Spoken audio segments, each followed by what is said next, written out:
trying to grasp them now on my own. A heart of stone. You're a stranger to me now. It's like you've never been here, struggling on my own. Oh man, it feels so wrong. Now I spend my days looking back on life. It all makes sense, you met this other guy. All my assumptions prove to be right, but I'm trying to grasp you're on the other side. Guess something died. I lost my mind. A heart of stone. You're a stranger to me now. It's like you've never been here, struggling on my own. Oh man, it feels so wrong.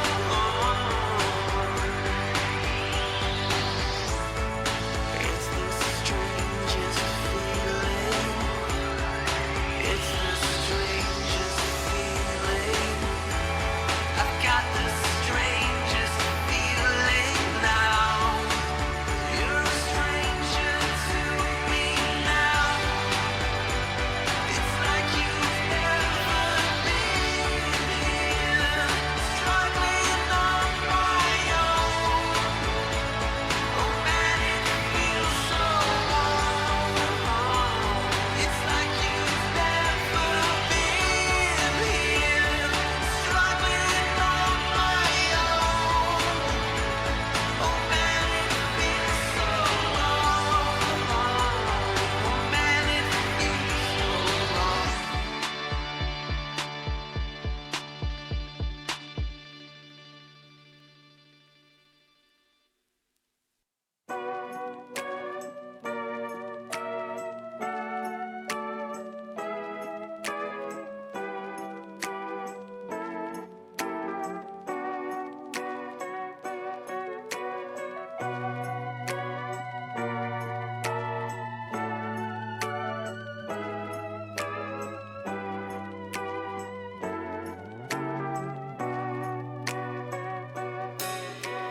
Though the wind is very cold, you hold me, try to melt my soul.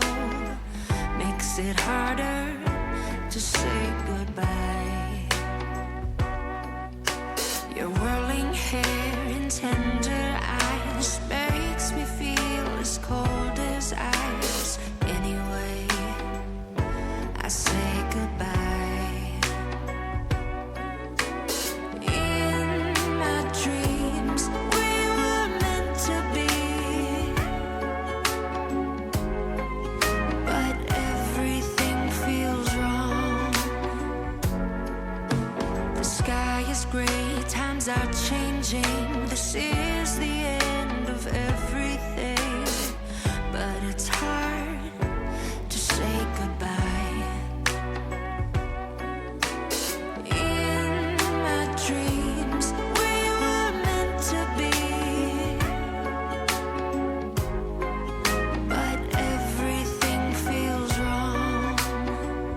Just doesn't feel right. It just doesn't feel right.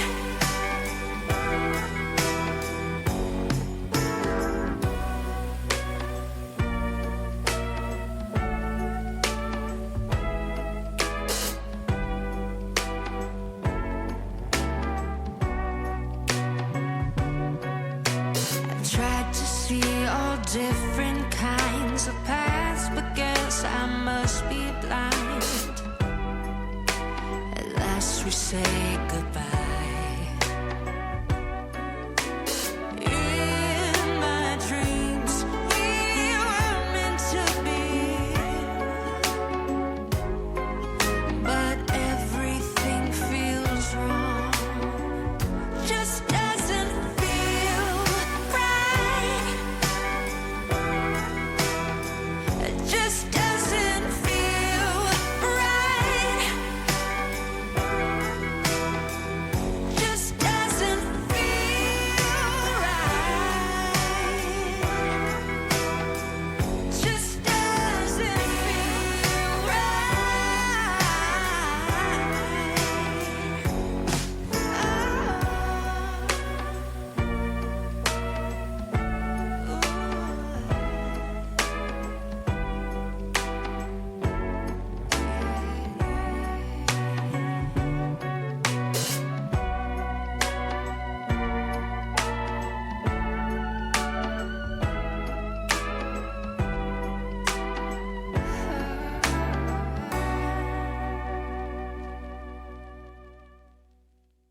say goodbye, but when I asked if something's wrong, I found I heard no sound. Oh, but your eyes, they never lie. The road we walk is too long, better keep on keeping on, keeping on. We were wrong, we were wrong, we were wrong. Better keep on keeping on.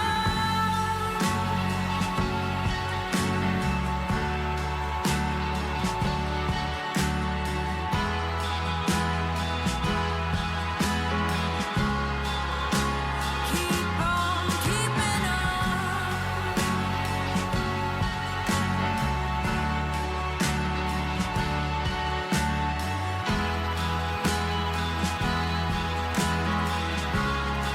Better keep on keeping on.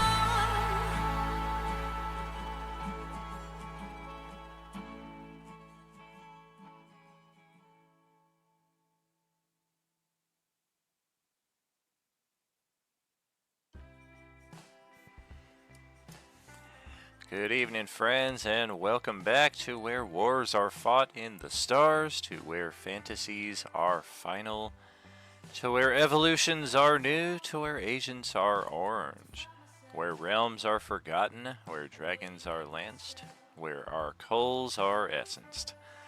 Thank you for joining us here at Roleplaying Unlimited. I am your host, Tragically HP, coming to you live ahead by a century, and disappointing you is getting me down. Oh, what's happening, everybody? What is this? Oh, yeah, I hear what you're saying there, Shags. It's the daily need to have to grind right there. What's going on out there in Streamland, friends? Good to see y'all gathered here for another mid-season finale. Tonight will be our third one completed and 3 to go after this. Let's see what kind of nonsense we can get into tonight.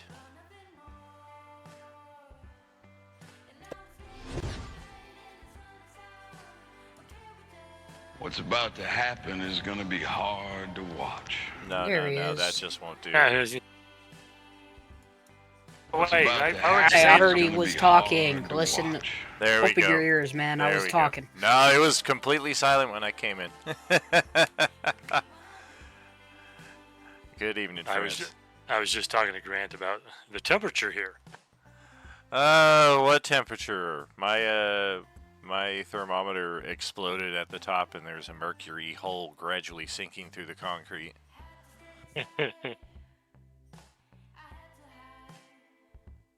Man, that's too hot. Why do we just have cloves of garlic all over the place now? I mean, it's a line to get you where you need to go. There's something smells kind of familiar here. And yeah, the garlic will lead us to our long lost compatriot over there, Galric.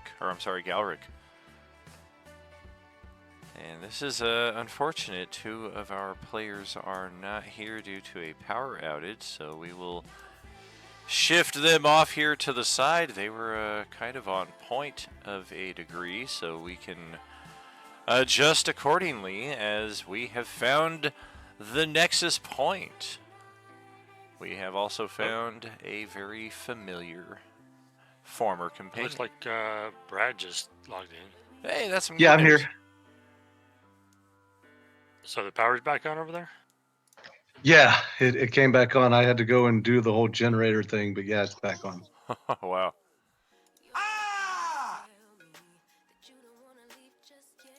You, sir, are special.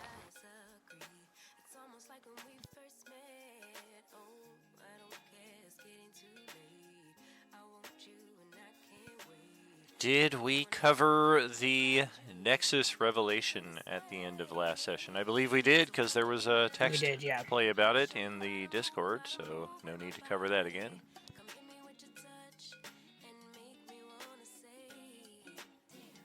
You left us on a cliffhanger about Galric being here, but you explained everything else.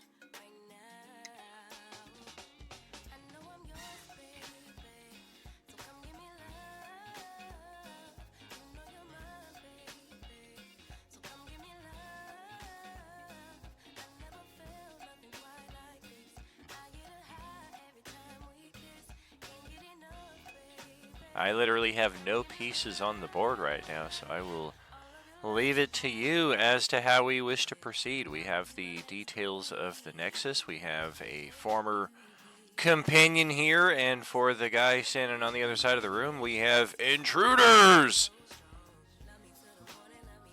Meteor swarm!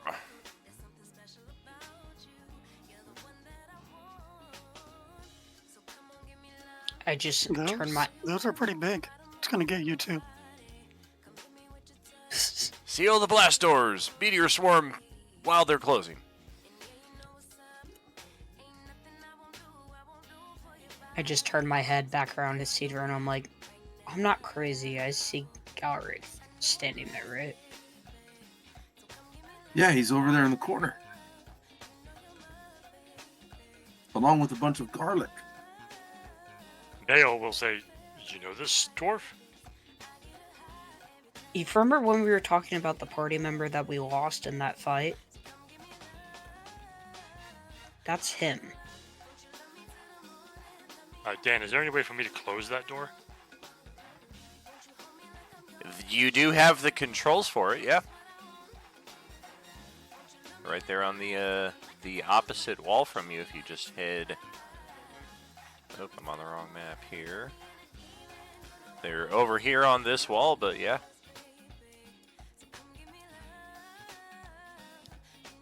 As Galric looks at the group and his gaze darts over to those controls, and he says, for the moment, it doesn't seem like he has recognized you just yet. And so he's like, "Intruders, you will not stop me."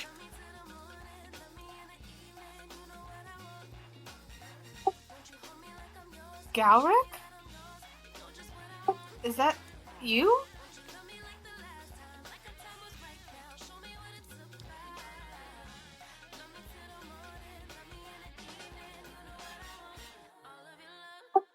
It's us. It's Celeste and Silkus and Cedar's back here.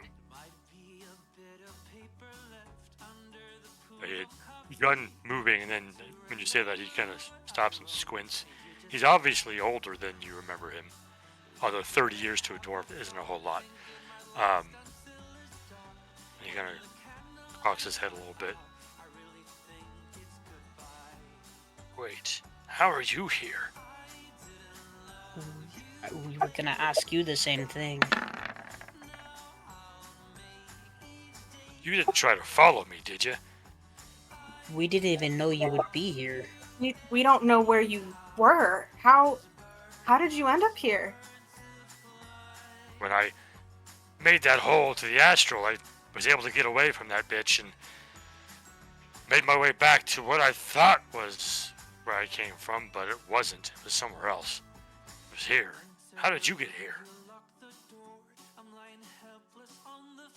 Well, I mean, after that fight, we kind of just continued exploring.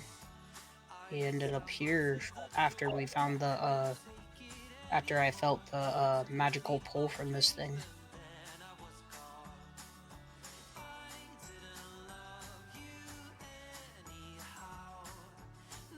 What do you mean, a magical pull? Daniel, you said that magical or not, we can all feel it now, right? Yes, indeed. Okay. You don't feel that power coming from this portal bomb, whatever the hell this thing is? Oh, sure, but I thought that was just me. You feel it too? I'm pretty sure all of us can now. Yeah. Some of us couldn't before, but those of us that could feel magic could feel it from farther away. He gets a slight look of, alarm at that. Like, oh, that means more will be coming to try and take it from me. What do you mean, take it from you? More who? Well, if you can all feel it, then others can feel it as well.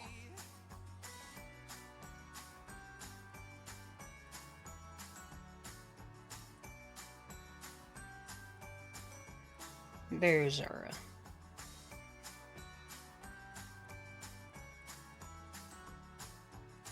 Stop it. Are you talking about the demons that were... He looks really alarmed now. Demons, where? Wrong table. Shit, my bad.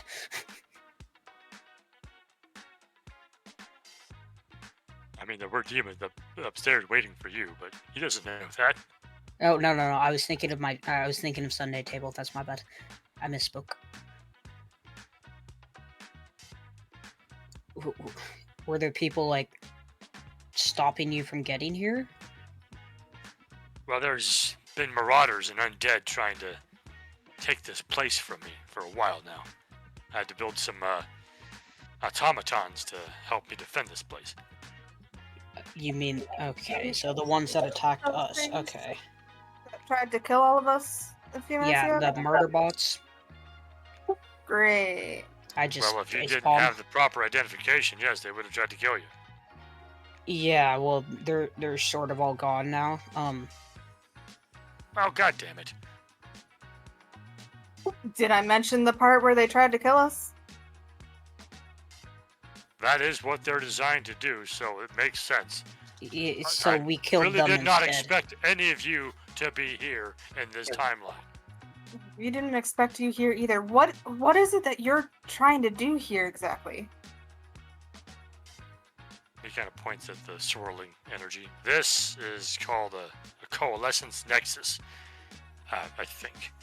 From the calculations I've done, I was able to draw this energy focal point to this place, and I can use this to fix my timeline.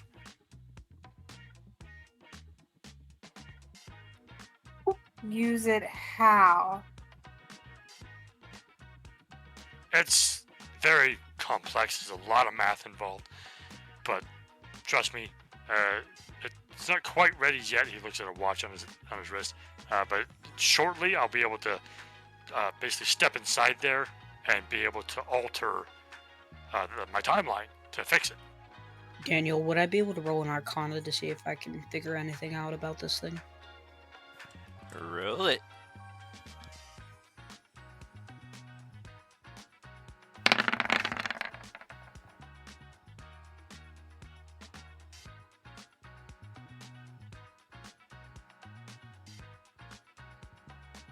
I'll go ahead and hit that with a force point.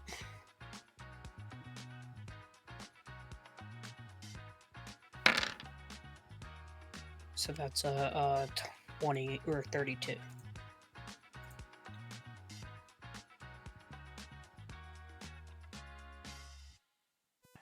It's pretty cut and dry. There's not much more information I can give about it than I already have. Alright. Which the information you gave us the feeling that whoever went in there would be pretty much pulled apart, right? Correct, yeah. Whatever this magical instability is, it needs a massive influx of living, sentient energy, it would appear. And the most concentrated source of that is likely inside one of your characters. The influx of this energy into the broken weave that we witnessed before, you can sense will repair and restabilize the realm. In addition, your life force will be used to majorly influence the setting ahead, but that's all very vague and ambiguous at this point. There is a sense of finality about this Nexus here. You would estimate you've got a few minutes tops before this thing reaches critical mass and just goes off like a bomb. And for Skull Crusher and Zara, if you did not catch the most recent update there in the text, you are either going back up to the surface or you might want to come in here with the rest of us. I'm in there. Move No, forward. you're not. You're not. Move forward, Miss. There you go. There you go. Yeah, the elevator vault doors close, and you can all hear this machine loudly and slowly moving its way back up to the surface.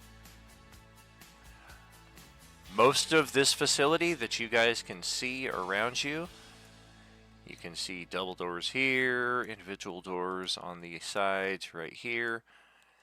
This facility appears to be in lockdown right now, however. All those doors are magnetically sealed shut. It would appear that this area and this area only is what we will be able to access for this stage of the adventure. As the elevator starts back up, am I expecting friends? No. No. And then let's close these doors.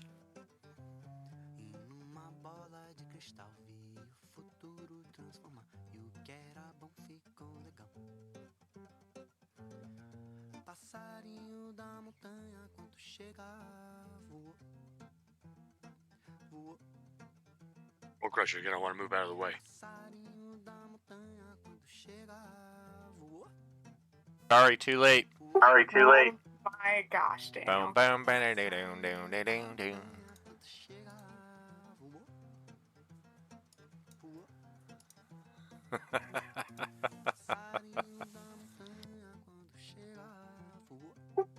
Oops. I got stuck. Alright, the doors slowly begin shutting. I'm gonna grab a door for that.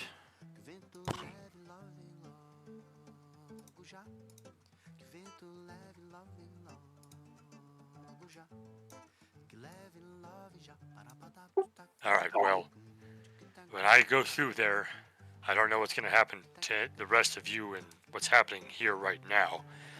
I'll fix whatever is about to happen here if I can. That's not really my priority.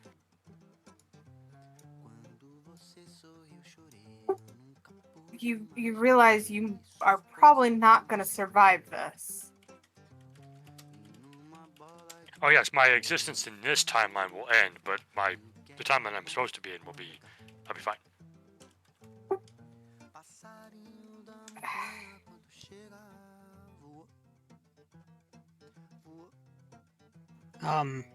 Can we hear the elevator descending? Very clearly.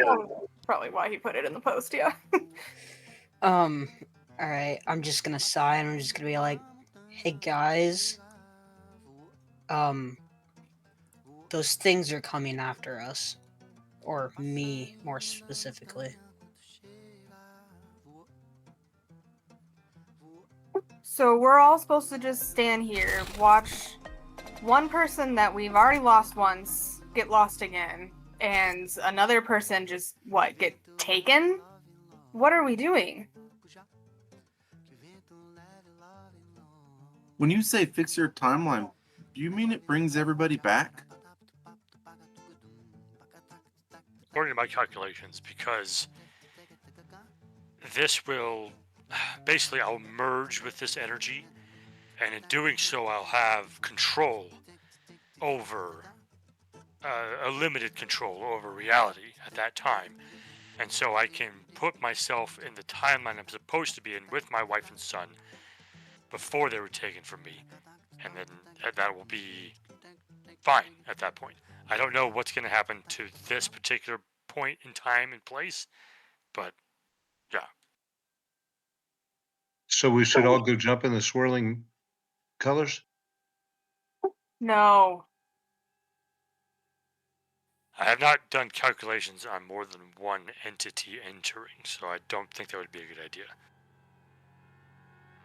Look, all I know is that we have to decide and fast. But I can't be a part of this. I don't since my soul was taken, I don't think I can even affect this thing. Yeah, that's another calculation I haven't done because I wasn't expecting you or any of the others without souls to do this. It's, calculations are based on me, of course.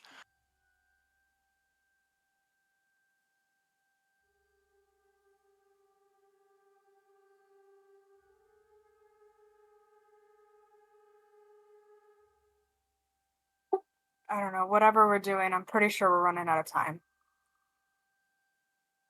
So somebody needs I'll to just go say in the there. word. Dan, do I need to am I waiting for a specific moment to do anything, or? Roll an intelligence check. Oh, fuck yeah. Yes, you believe there is an optimal moment that you will be able to access this and make the utmost of it. If you had to guess, that moment is 7 rounds from this moment, so you're literally counting the seconds at this point. Okay, so I'll look at my watch and be like, we got about, what would that be, 45 seconds or something like that? 7 rounds, basically, before the optimal alignment will happen.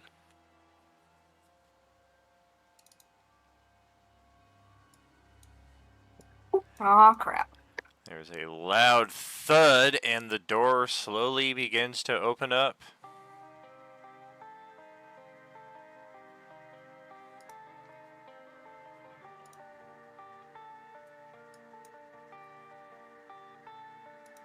Well, that's a match made in heaven.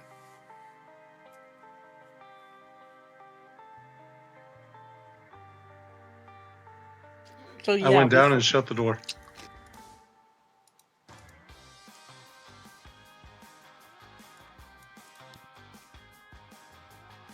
So yeah, did we forget to mention that we ran into your son?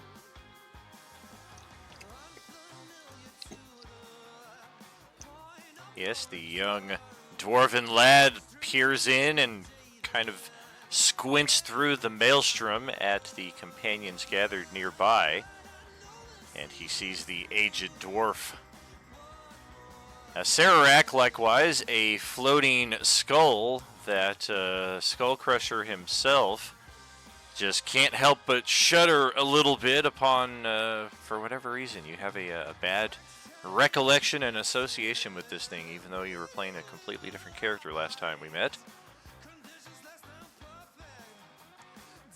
The skull looks upon the room as well and cackles and chatters its teeth. Good Galric, good dwarf, my friend. I have found that which you so desperately seek. He kind of floats around behind and does a simple magic as if to illuminate the dwarf.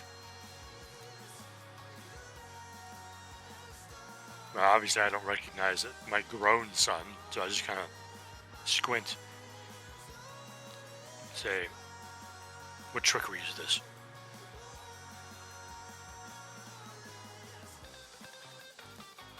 Oh, I'm missing something here, something vital.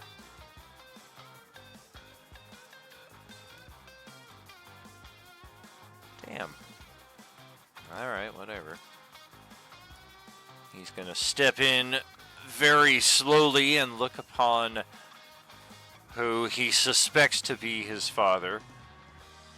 So you're the ghost, the madman of Marina City? The one who destroys all who approaches? Is he talking to me? No. He's looking at me.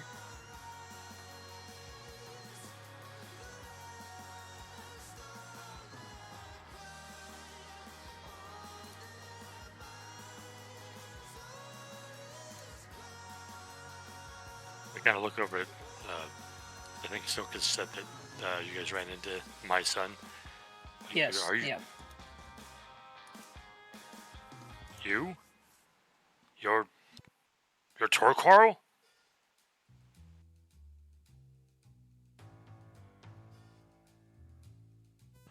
Aye. You can confirm that you are the one known as Galeric? Aye, that's my name.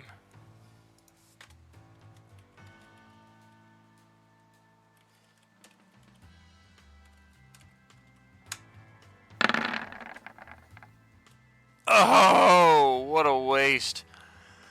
A lifetime spent in this anticipation for the moment at hand.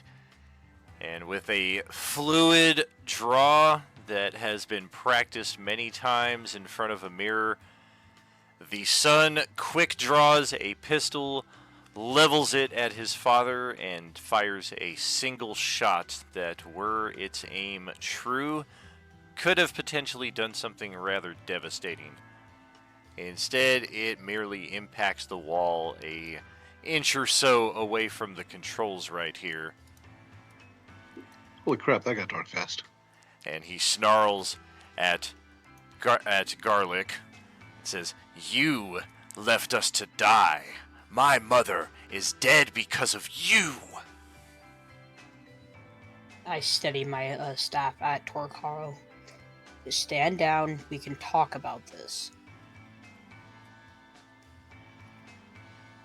He will probably need some restraining, as otherwise he will probably be going for another shot, intervening party members or not. Skull Crusher. Yeah, Skull Crusher, grab him. Oh, no problem. Galric will yell at Sararak, thinking this is some boy of his. What have you done? Who is this man who claims to be my son? My son is not this age. My son is a mere, I guess, 10 in dwarf years. Probably like 30, yeah. What do I roll to grapple him, or grab him, or move in between, or something? I don't know. Athletics, I would guess. Was alive in the headquarters when I left. Wow, good roll there, buddy. Better than mine, though, as he struggles and barely manages to keep hold of his pistol, but he is unable to draw aim with any accuracy. I don't know what's going on, but did you bring food?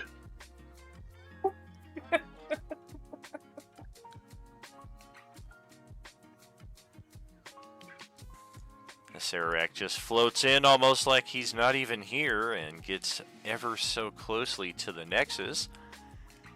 Turns a bejeweled eye towards Galric, and it's impossible for him to do so, but the light catches off the gem in such a way that it almost looks like he winks. I take it this fulfills any need you have for this magical Nexus ahead. You don't mind if I just... And he starts to float a little closer towards it. I fire a beam at him. Oh, careful. If you're actually stepping into a space that contains Nexus, it looks like it's going to be pretty painful. I was just doing that to indicate that Vale is stepping in front of him. Faux show. Let's maybe meet halfway there. Yeah, Vale will step up like, I will suffer no fiend and undead such as yourself to enter that. Oh, but why not? What use could you possibly have for it?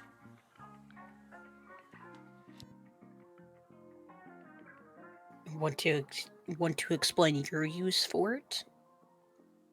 My use for it? I am undisputed, uncontested, lord and master of this realm, that you all breathe air and lay your heads down at night. This will merely solidify my hold.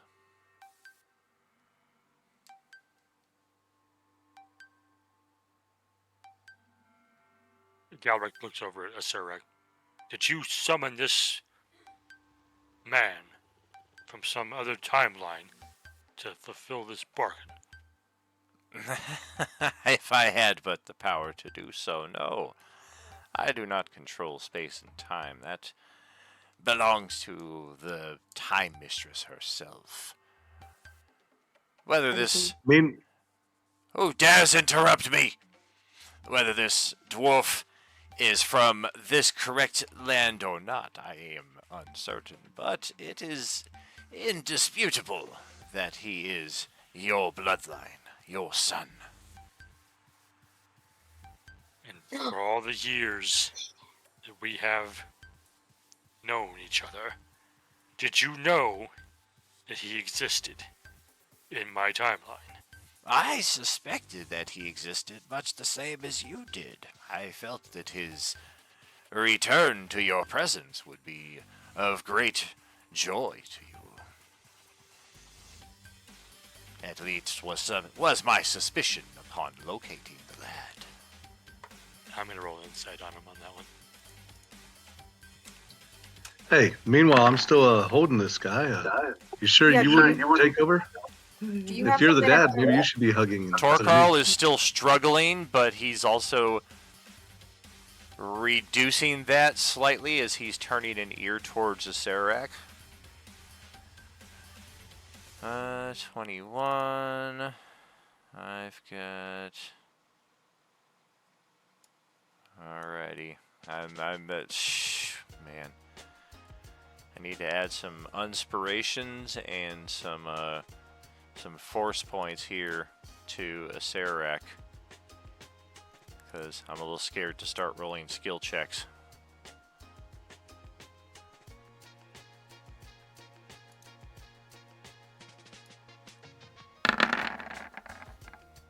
Well, perhaps we've turned a new leaf. Acerek's words do ring true, but Galric can sense something is just not adding up in that respect.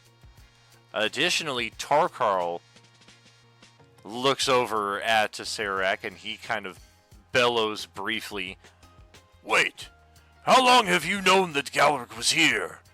You told me that you just found him." It's like your lies are catching up to you, Lich. Ah, but if I had shoulders, I would shrug. Instead, I offer a meek apology for having been caught in a deception. But a deception that nonetheless reunites you with your kin. Surely this is nothing but good news. Now, if you don't mind, and he looks over at Vale as if, get out of my way. I just start lighting up the end of my staff, and I just say, "You take another step, and I will blast you into the wall." Oh yeah, bitch, you're going down. I've heard how much you suck.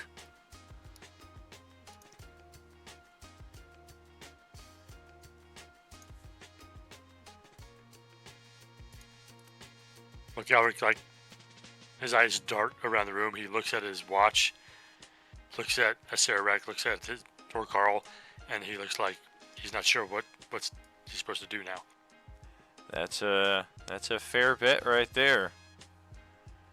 And let's get a turn order in place now as Acererak almost like takes a deep breath and heaves it out before taking whatever turn he's gonna be entitled to based on his roll.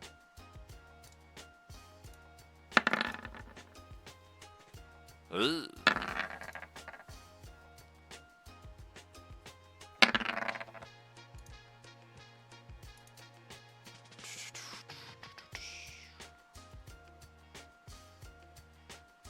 Alright. Did we get... Did mine not come through? There it is. Did we get for the... Oh, yep, there's the wormling. I think we got everybody. I'm gonna roll for... Let me just scoot this slightly here so we can see your token. I've lost Torkarl's character sheet. That's what kind of threw me off for a second, so I don't know where the heck it went. I'm just gonna roll a flat 20 for him. That kind of fits. Go 5.17. And he's still not all the way at the bottom. Looking good. No ties. I think we're in a good spot. Cedar has got the top initiative. Just a reminder, beware of your path. You are certain that this Nexus will shred apart anything living of any level of power, and even countermeasures granted by the deck of many things would be powerless to stop its effect. So, during your movement, try not to step into it.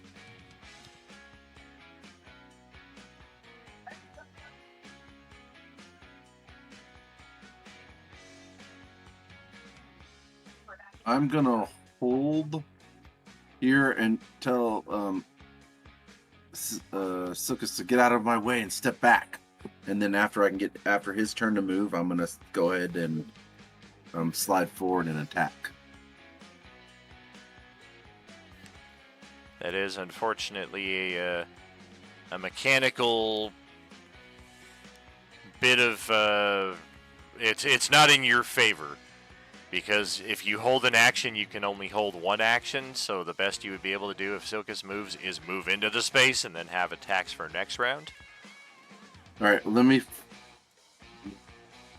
Alternatively, you could just step into his space and squeeze and attack from there. You would be at disadvantage for squeezing, but you would have advantage from flanking from the Echo, because Micah has that unique improved Echo ability, so it would just be a straight wash on attacks. All right, I'll step in the space and squeeze in there. Alright, straight attack rolls, very cool.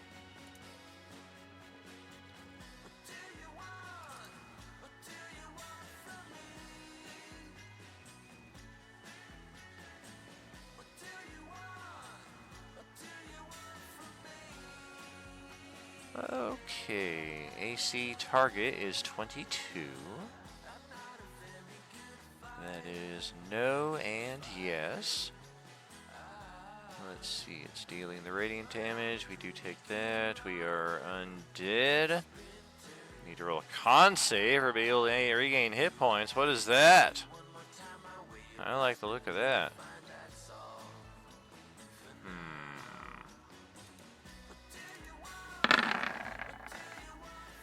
Wow. I think Sarek has turned over a new leaf here indeed. Take that damage though.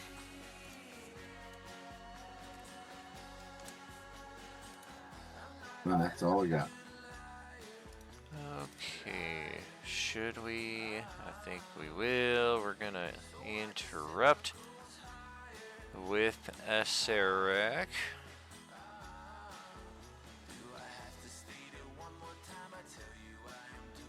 We are going to magically swirl our dusty remains. Everybody within 10 feet, even if you're around a corner, con save DC 20 or be blinded until the end of SRX next turn. That is pretty much everybody except for Micah, Zara, and the Wormling. I'll spend an Remember, if you're in my aura, you get that +6 to your roll. I'll still spend the inspo because I'm not in that.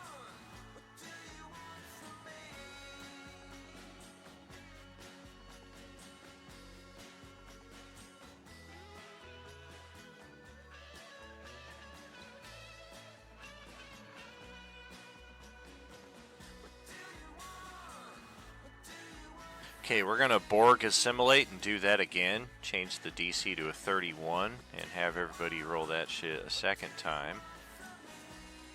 But I got a good roll. Yeah, exactly. Everybody rolled too good. I got to improve the DC now. This isn't fair. Nobody failed it. I was like, wait, I can do that with my monsters? If they're part Borg. You guys didn't know I brought Star Trek into this, did you? No, I'm Booyah. kidding. I'm kidding. Booyah. You don't have to roll again. You wasted another good roll? Oh, man. Oh, please. You rolled a 14. Okay. 24. Well, yeah, 14 plus 10. Okay, so that is our legendary interrupt. That does count for 1. Silkus, it is your turn.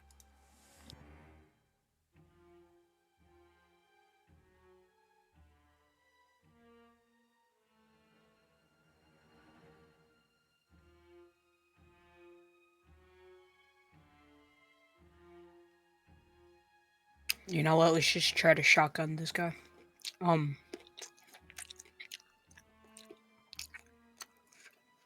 Is this chomp chomp munch munch? I'm gonna I'm kick his ass eating. now. Screw off. I'm gonna go ahead and 5th level scorching ray him. You son of a bitch. Dear God, hope he's not immune to fire. Resistant is fine, but Immune to all damage You're also doing a ranged attack in melee. while squeezing as well. I'm gonna go ahead and risk it and take a step back then. Okay, we will react with a Skeletor left. That's all we got. Oh, alright. Well, not much of a risk then. That is 6 attacks on him with scorching rays. Okay. We got 5, 6.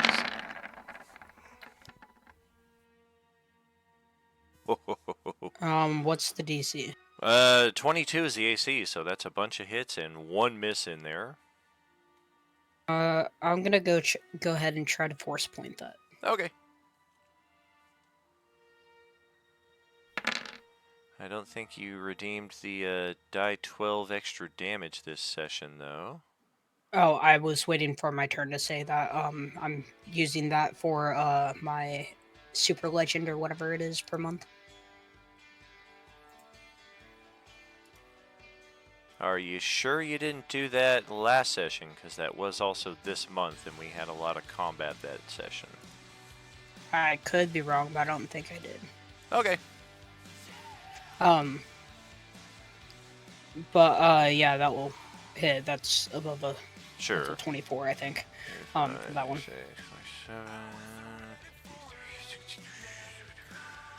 84 damage. Do I feel that he was resistant or anything? Not resistant to any of it. Alright, well that is minuscule health off of him. Great, okay. Oh yeah, this is the big bad for this table.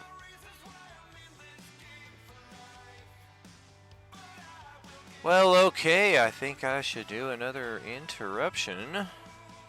Yeah, I don't got anything else right now.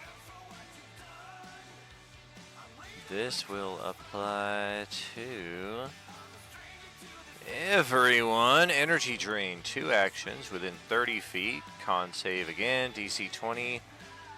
Have your HP maximum reduced. Serac likewise. Or no, that's a different effect entirely, but your hit point maximum can be restored with greater restoration, not the normal long rest.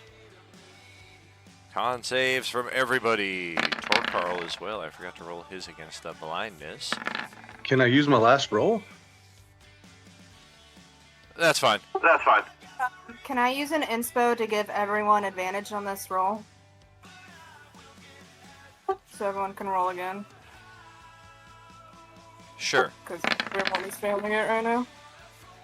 I'll use an... Is that an inspo for everyone to reroll or just for you? Hold please.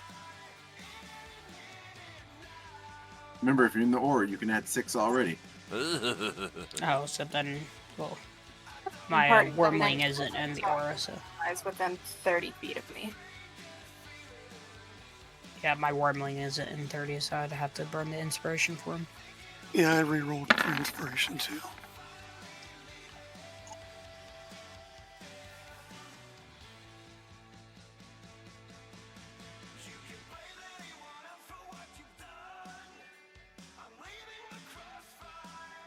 I think everybody made it. Did everybody roll? Yep. Okay. Micah, your turn. Alright, the Echo's right next to him. I'm just going to swing away.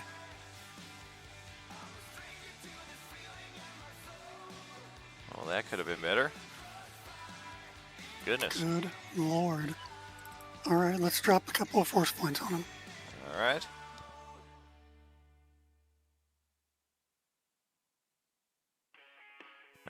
still a miss with the first one. Second one is good. I'm not putting another inspo down. That'll be it.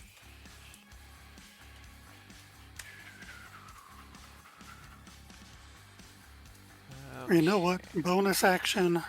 I'm going to trade places with the Echo and put my real Alright. self here.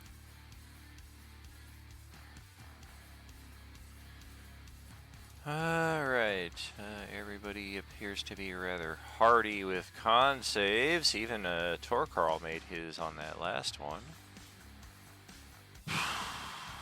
That's a paladin, so I'm kind of feeling like that's a bad bet. This guy's standing right in my way. We'll try 3 legendary actions on him.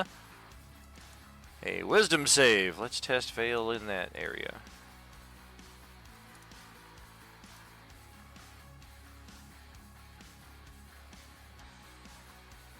Curse! Good God! Just from Vale, right? We don't all need to. That's just for him, yeah. And now it's your turn, Rick. cleric.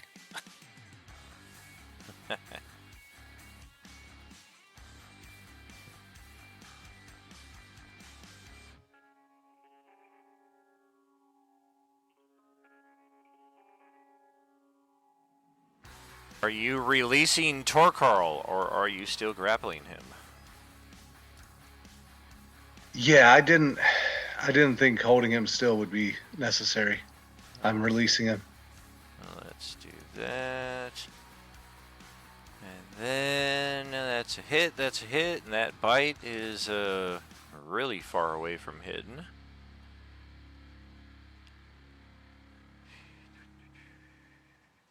I just kind of chomp at him, and he's like, "What the hell?" Believe me, you don't want me inside your belly.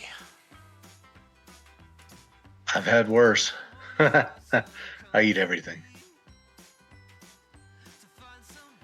Alright, let's play around a little bit here. The new and improved Acererak.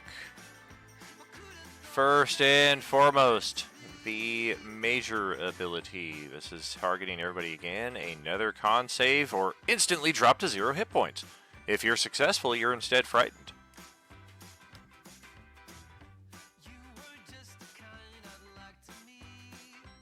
Thank God it wasn't wisdom.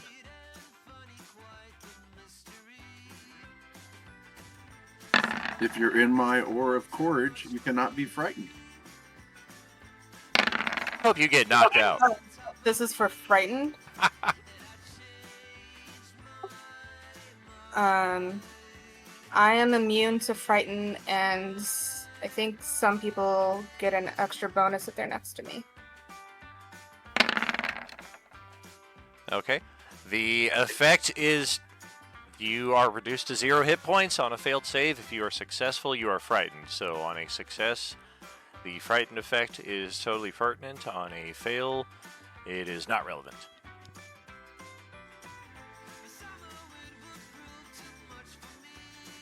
DC is 20 right now. Looks like Celeste, Veil, or no, Veil is, yeah, Veil fails as well because even with the bonus right there. Jeez, an inspiration for reroll. Veil still failed the check there. The Sapphire Wormling likewise. I think 2 people failed it, Veil and the Wormling, otherwise looks like everybody's good. And then if you're immune to being... I can do force points on... Oh, yeah. +6 from being next to Cedar, so I can probably make it.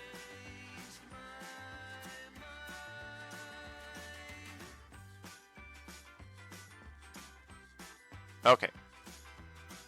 Looks like we dropped the Wormling to 0 hit points then, I think.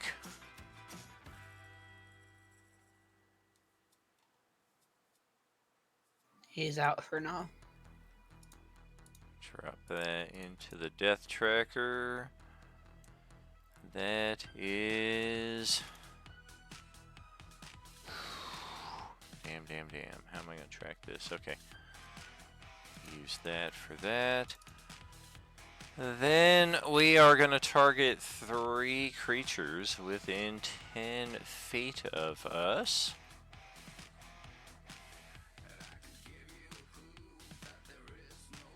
That's going to be Silkus. And Micah. And Skullcrusher. Con save is 22 versus some necrotic damage and potential restoration for Serac.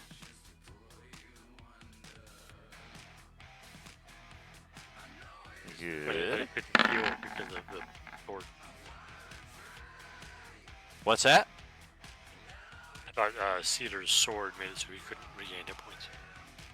I thought I made my save. Oh, I missed that.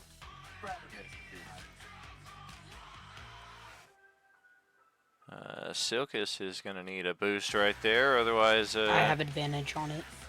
Why? Burdened. Ah, superpower. Nice. Yeah, plus my inspiration lasts until the end of my next turn, and I haven't gone yet, so they all have the Plus I have the +6 from Cedar's aura as well, so... Oh, good God. Okay, looks like we're missing Skullcrusher's save then.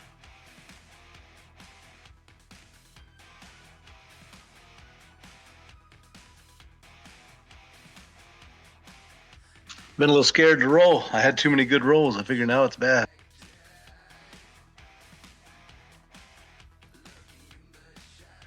Well, it's 20. Well, it's +6, so that's 22. Because he also has advantage until the end of my next turn. Oh, okay. Okie dokie. What is that?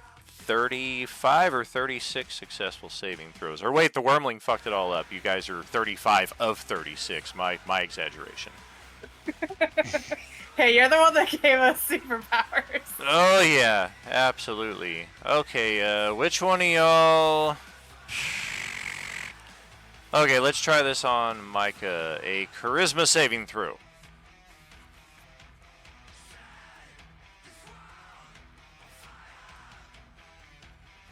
$29. A 4 and a 7.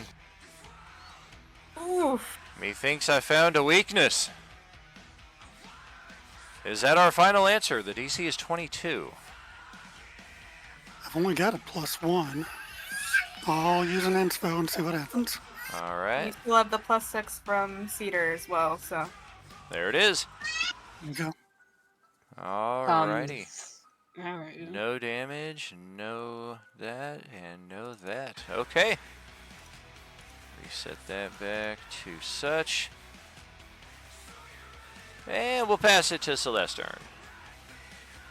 So, is there a way for me to kind of do what Vale did and stand over here but not be touching the Nexus? Or is that not really possible? It's possible. You just got to use the Alt key to kind of shift your key a little bit. You will be squeezing into Micah's space. That's the one difference. Is the Serac is technically tiny, so Vale can move into that space without having the squeezing in position. Okay, so if I just go in Micah's space and squeeze, I'll have flank, so then it'll offset. So that would make more sense anyway, right? Mm-hmm.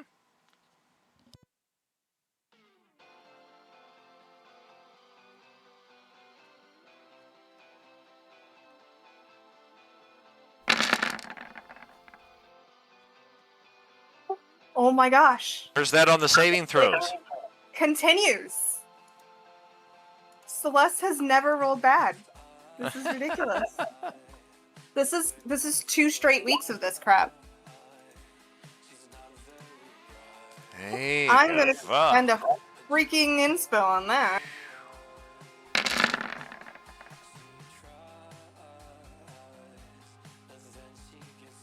Well, we're getting closer. 22 is the target.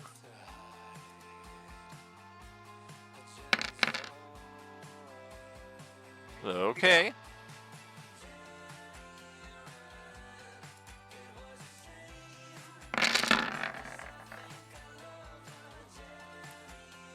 I mean,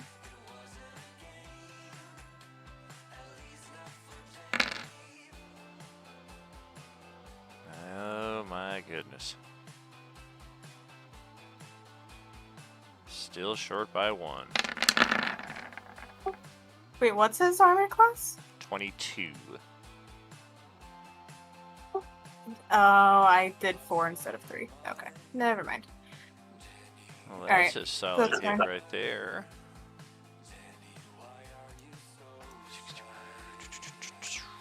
Okay. Got it. So we'll keep trying to spam some legendaries here.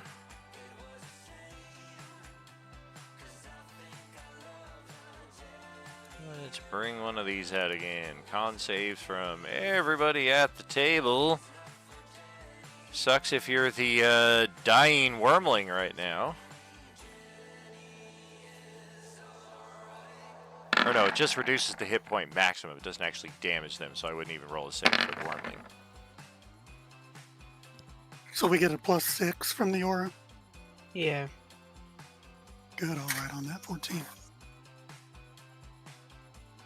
I'm using another force point. I can't remember the last time I saw Cedar praying to his deities, so we're going to have a little religious confusion here and reduce the aura down to 1 foot. Yeah, right. Do I need to roll This is again? getting ridiculous. This is a roll once again. Expect many rolls tonight. This guy is going to be going probably between each turn, and most of his things require you to roll saving throws. The donut of protection. With extra sprinkles. Ooh, double chocolate. You said we needed a 20? 20 is the number. If you're standing close to Cedar, guess you need a I'm good. 14 or better. Of course, there, Terry. Well, good night, everybody. I guess that's my game. It just reduces your hit point maximum, not to 0. Oh, I thought it was each time down to 0. Well, I could use an inspiration point, right? Oh, yeah. Yeah, you still have stuff that you. Yeah, I'll use inspiration to keep the Yeah, 27. he's taxing resources right now, hoping to burn through those and start getting some natural die rolls, but he's going to have to do this a lot of times before we get to that, if at all. I still have 15 inspiration points. You're gonna Well, have to do a lot. yeah, I mean, well, that's 3 rounds of interruptions for him, so we'll take that. We'll take those odds. Okay, scrolling back up through here. That is good. Micah is good because of +6. Celeste is. I used a force point to get up to 20. FP guarantee. Silkus is likewise close enough. Makes it with a +6. Terry did a reroll and got it. Vale gets a +6, so he's good. Galric inspired and got the nat 20. Blaze Inspire got 27, so yep, everybody makes that. Zara, your turn. Doesn't Celeste have advantage on all of her physical saves?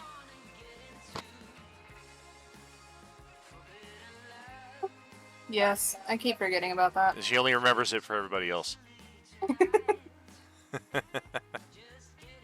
Thank you.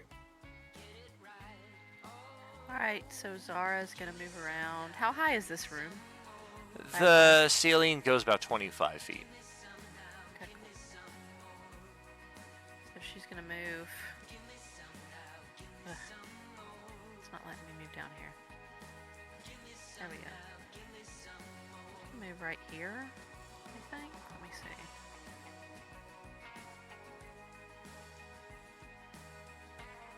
Yeah, she's gonna move down there, and then she's gonna use this. Where'd it go? As her action, bullseye.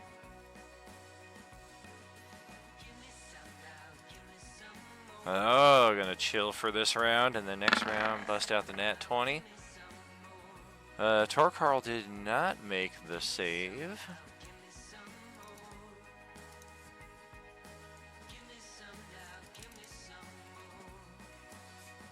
He hasn't taken any damage really either, so that's Well, gonna does, just kind of trim his hit point bar a little bit. Well, How close is he to making it? He got 4, he got a 14. So I guess if he benefits from Cedar's aura, Yeah, he should. I guess allies is kind of a interchangeable definition. We didn't like him a few moments ago, but right now maybe we want to lend him some aid. Hey, we had the man hug going on for a long, awkward time. We're good. I guess it's Okay. really up to Cedar if Cedar sees him as an ally or not. Sure.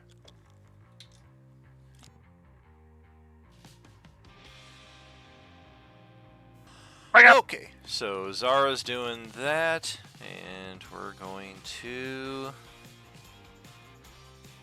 try and curse one of y'all here. Let's throw this over at Silkus. Why did I know you were gonna pick me for whatever reason? He did like 70, 80 something points of damage to me. Okay, and doesn't mean you gotta pick me. Hey! He's in the aura. That fucking aura. You can't stop me. See, don't say that to him, because he'll find a way. Oh, I know he will, but I'm probably gonna be gone by the end of this session anyways. J-Man, your turn. I'm gonna say he says that in my game, and I've stopped him many times in my game.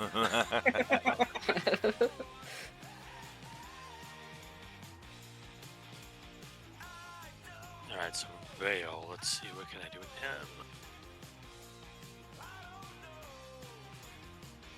If you were a supervillain, you know what your name would be? Dr. Arrogance. And you know what your superpower would be?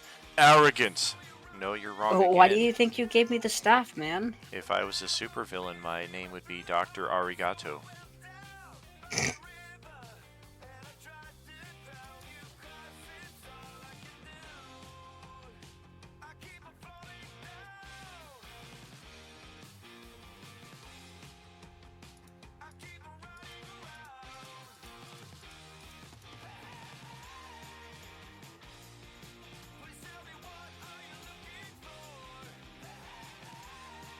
Styx is a very underrated band.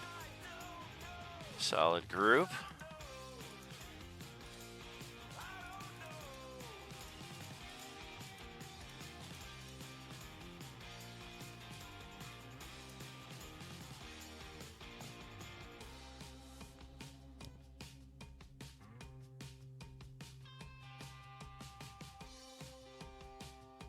Oh goodness.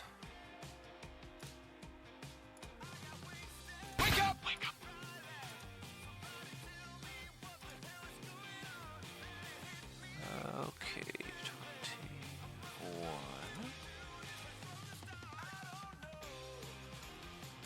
Just getting walloped and bashed, crushed all over the place for 200 plus HP.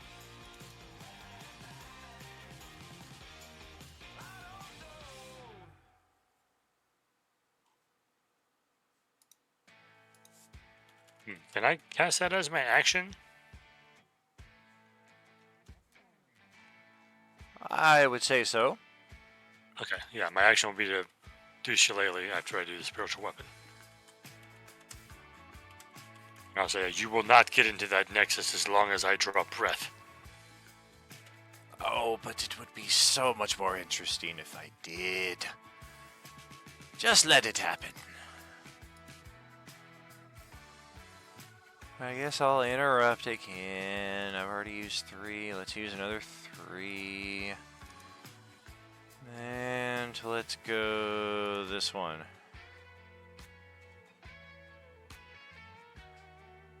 Hello.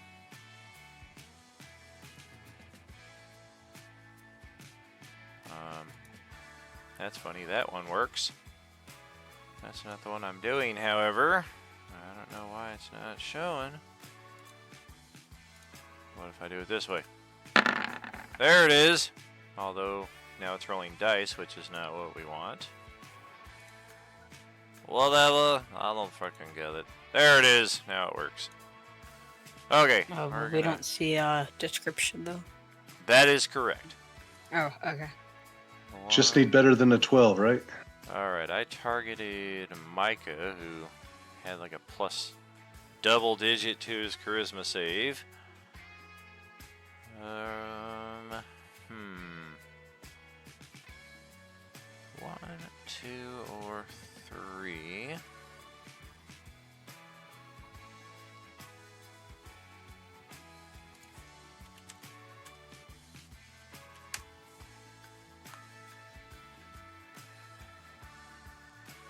I freaking knew it. We're going to target Skull Crusher. A charisma saving throw. No, thank you. Yep, you had a bad feeling this was coming your way again. Hopefully you've got some better defenses in store this time around. And a +6 thanks to Cedar's magnificence. Can I go ahead and click on charisma and give myself some extra there? I mean, that's an inspiration point and guaranteed I'll success. use inspiration. All right. That'll burn that. That'll put it over in Galric's court.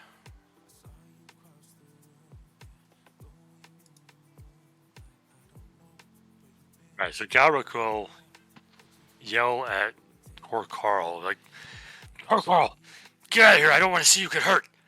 And then he will do something to Acerak.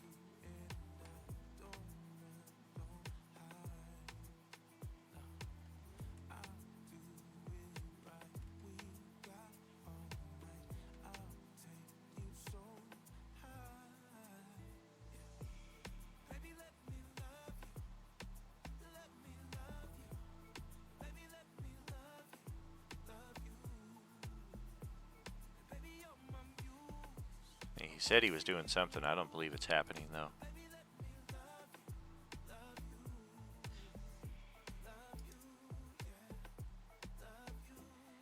I saw a clever one several years back that was 9 Inch Nails and Jane's Addiction together, and it was the Ninja Tour.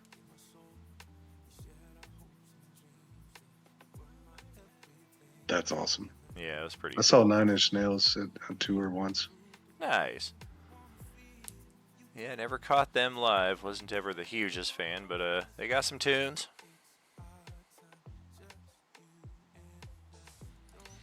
Probably the one that I've loved the most live was Day to Remember.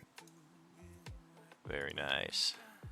That and Slipknot, but yeah, that was I always wanted in the to see future. Tool in my youth, but they sold out so quickly back in the day, and nowadays the ticket price is just so ridiculous, and it's the gosh, I forget the name of the most recent album, but that's like all they play anymore live. I'm like, I mean, the new album was okay, but it's not, I waited 15 years for this album, okay. Like, if you're going to make people wait a decade and a half, it needed to be like, oh my god.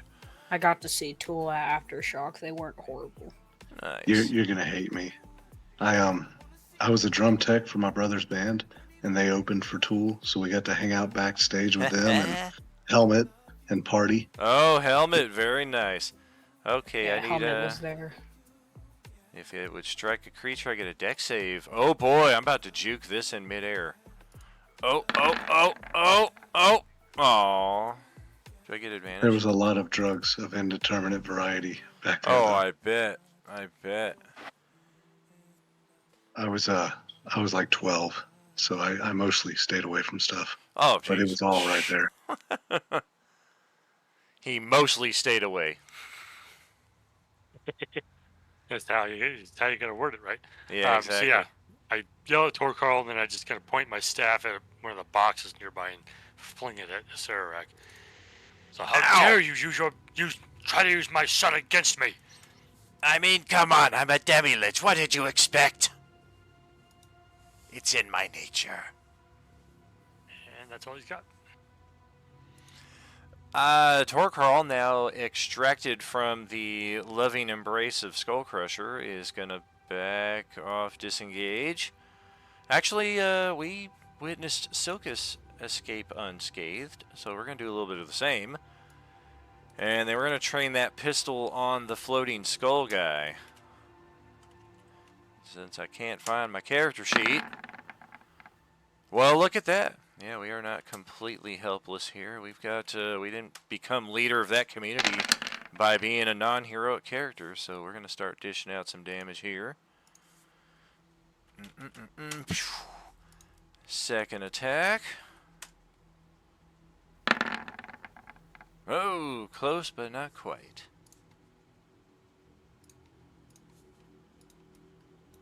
That will bring it to the Wormling, needing a death save. Alright, because that thing's still alive.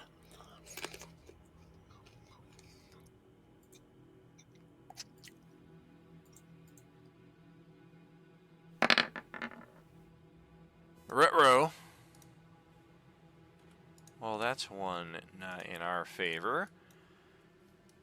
I think before Cedar takes a turn, I would be remiss if I didn't do another interruption. As useful as it is, let's target... Fuck it, let's target Cedar with this. Wisdom saving throw or be magically cursed.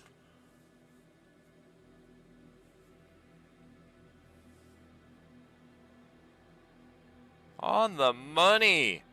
And then it's your turn.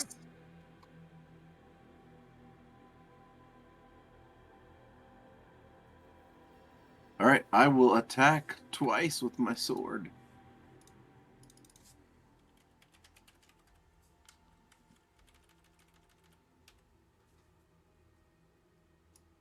Those both look good. And he's undead, so I can use OJ, right? We are not an orange, but we are undead. So OJ is not appropriate to use against him, even though he is the master of the oranges in this realm. He is not an orange himself. All right, then, so take off. Yeah. Okay. What is it, 8 points, 16 points of damage? Yeah. Okay. Got it.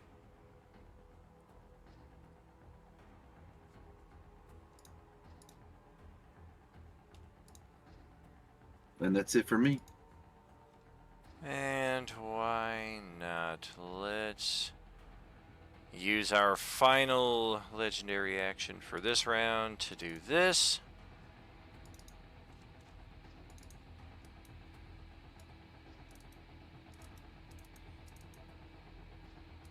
We're just going to float back in here into the elevator, provoking goodness knows how many opportunity attacks there. I think 4. 5 plus Torcarl. Torcarl's got a pistol, so he is ineligible. Never mind.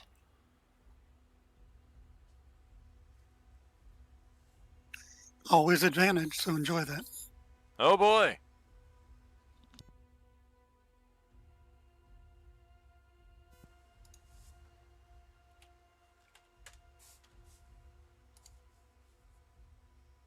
$11 bitch damage. Ow!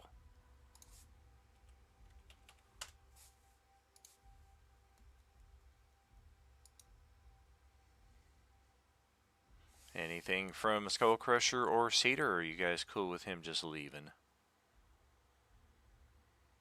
Who left? Oh, nobody. Sirak, he ran. Slap him. Yeah, I'll hit him as he goes by it with a...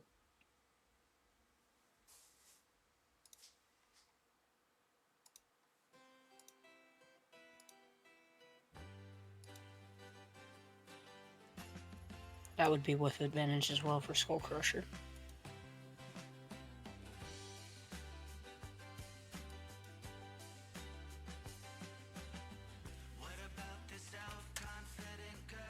Okie dokie. Well, that's going to bring it to Cedar's turn then. Did Cedar make an attack of opportunity? Cedar did. And Cedar just attacked twice. Oh, it was Skull Crusher that didn't make one.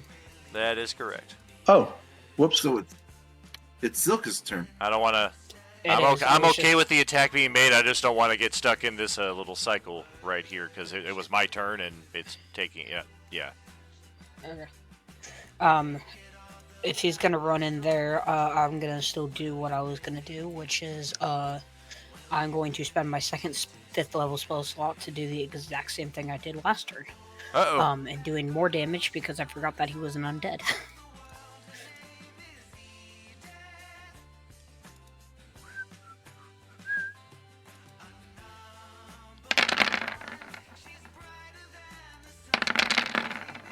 Typo negative is a solid group for show, and also this guy's blood type. What is that? So all but the 2 17s? Yes, because they're natural ones. I'll spend 2 inspirations then to make them Alright. hit. There, 15 becomes 13. If the tracker is as you said. Let's tally.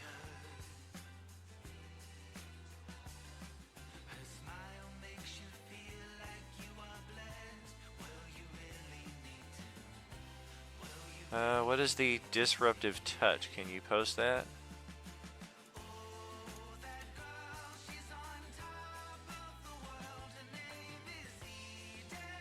Gotcha.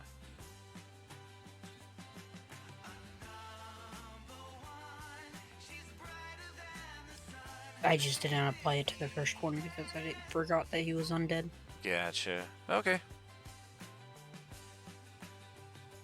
I just thought since it was past, it was not worth mentioning. There we go. Alright, got it. Alright, that's the end of my turn. Okay, Micah, your turn. Alright, I'm going to start a bonus action, trade places with my Echo again. Alright. And then the Echo will move through and up into melee and hold position. And Micah will walk over here and feed. How big of one? We'll just go with a regular potion of healing to the wormling.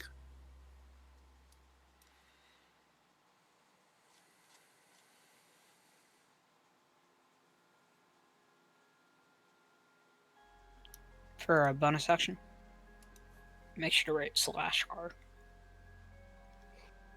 Yeah, my hands are really shaky today. All good.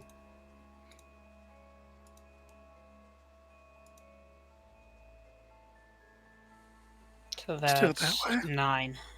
Or no, sorry, that's 7 plus 2. 7. And then, yeah, since that's a bonus action, take 2 swings on Mr. Acererak. How you hitting him then? With the Echo. My Echo is in melee. It's just hard to see. Oh, now I see him. Okay. And just for the fun of it, let's force point that second one. I suspected as much. Yeah, we're definitely going back to the drawing board on this. This ain't no big bad. This is a hello salutations encounter, not a I need to be down to 50% in 12 seconds encounter. You're the one who bombarded us all. I bombarded shit. I look at all of your health points and I see no bombardment having taken place. So you take that exaggeration and put it back where it belongs. Anything for Skull Crusher? What you got? No, just Toby, a really stupid expected move. anything from a Acererak, though? He's always sucked ass.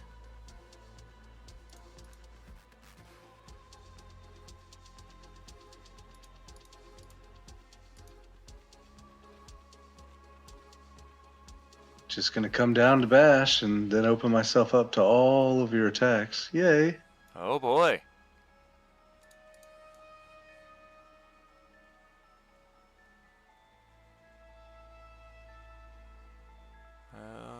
Okay, this time it's the bite that lands. The other two will need a little assistance, otherwise they are miss.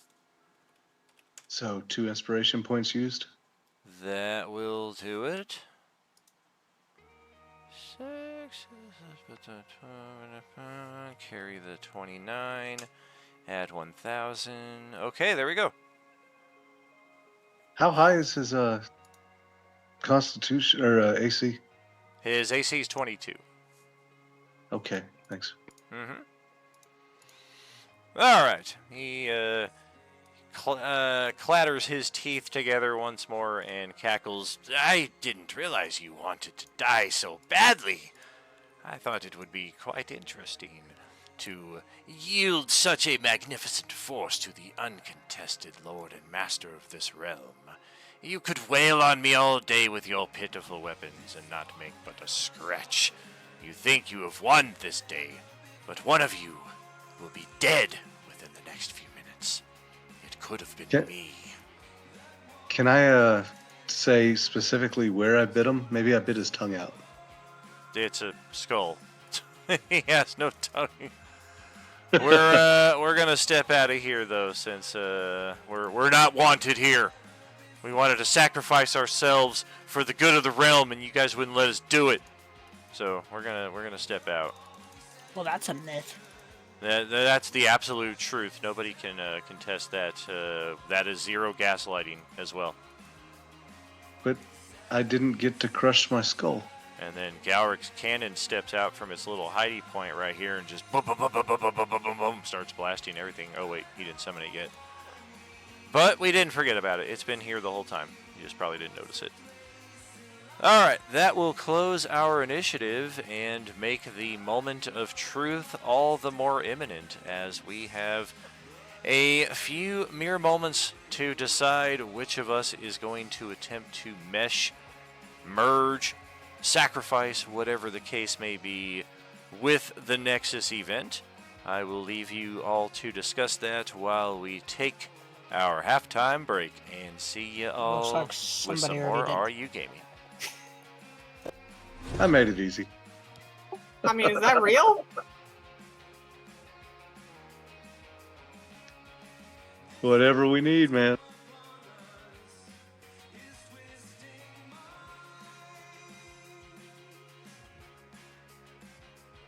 Y'all don't want me to do it? Talk me out of it, but if nobody wants to step forward, I'll go ahead and hop in. No big deal. I'll do it. When are we gonna have the opposite issue of every other table where everyone decides to go in? Wait, if I get to save my family, I would like to do it. Too late. I'm already in it. It is actually the opposite of the other tables. Every other table like, I don't want to lose my character. This table's like, let's fucking go. My only thing is, Cedar, if you go near that thing, I am like tackling you out of the way. You better not. Cedar, if you move forward, I am quite literally just vortex warping you back to the spot behind you. Like, Okay, Celeste is over that'll- here like, I'm in our it. parents are dead, our brother is dead, don't you dare go in there. Okay, too easy. I'm in it. Figure I'm the only one without magical powers anyways. Why not? Well, Galric will definitely say as people like look like they want to go in. I'll be, well, hold. The optimal point hasn't reached us yet. If somebody's going to do this, and he'd probably want to talk to Torkarl as well, because my plan was to do it without. But now Torkarl's here, and I'm like, well, hold on. Skullcrusher, you have to have a magic ability to do it, so you can't do it. No, you don't. No, you don't. Yeah. I was never said. Yes, you have to have magic ability. It's Yes, magic. You need magic ability. No, you only need your life force, which is just your soul. No one listened to Grant. He didn't even know what was going on 2 days ago. Cedar is I the thought it was paladin of a- gaslighting. I thought it was one of those Slurpee machines, so I was just going in for a drink. That seems accurate, though.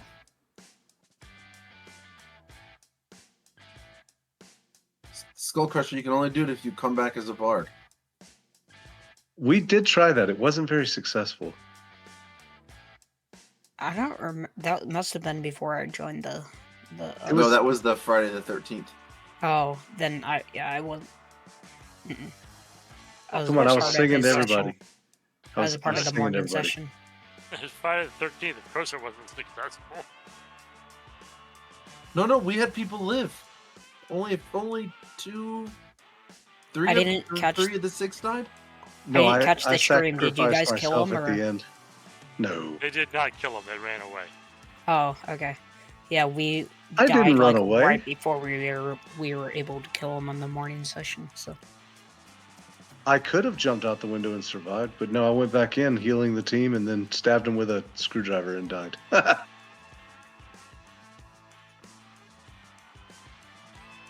And a couple people that got away, quote unquote,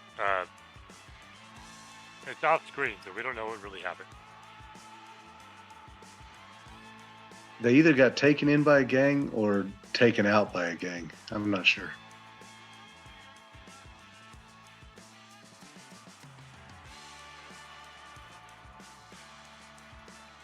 yeah, my guess is they just got Dead by Daylighted.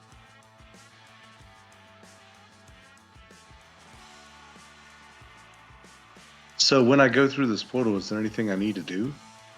Or is it just... Well, we're on break right now, so you gotta wait.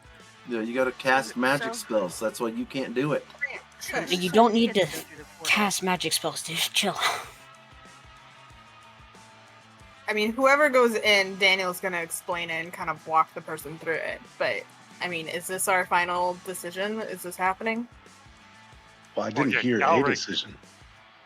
Galric was set to do it himself, but now that the reality of the situation has changed for him, he's going to take some time to have a discussion with Torkarl and the party first and explain what he knows about the Nexus and how it works before any of you make that decision, unless you just ignore it and go.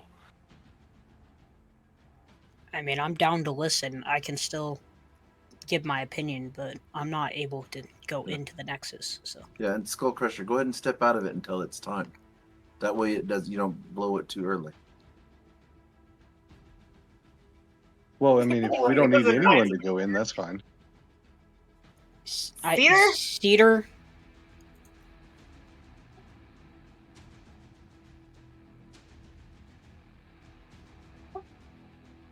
Don't make me hurt you.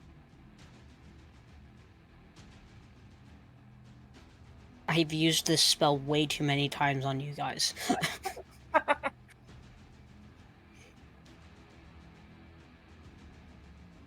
I mean, you don't need to use the spell. You can just toss a rope. Lasso. I'm seriously just thinking about trying to get this as a free castable spell.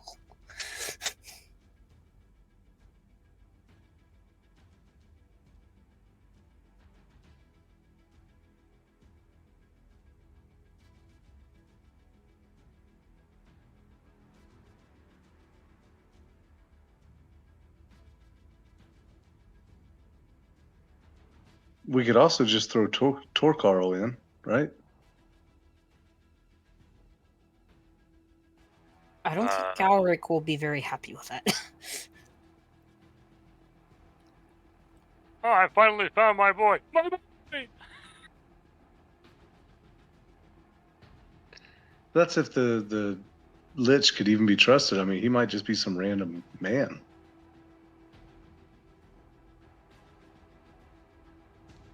Well, Galric now has an intelligence of 26, so he's pretty smart about figuring this stuff out.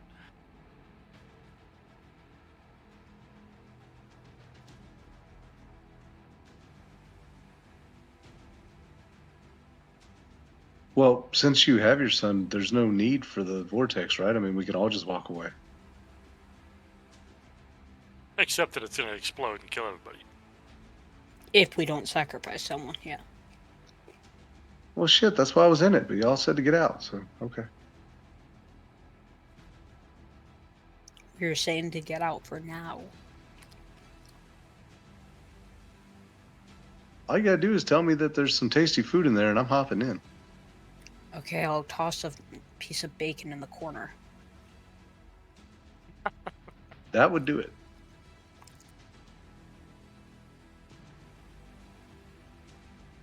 Oopies candy. Oopies candy. I'm gonna start training Skull Crusher with my wormling.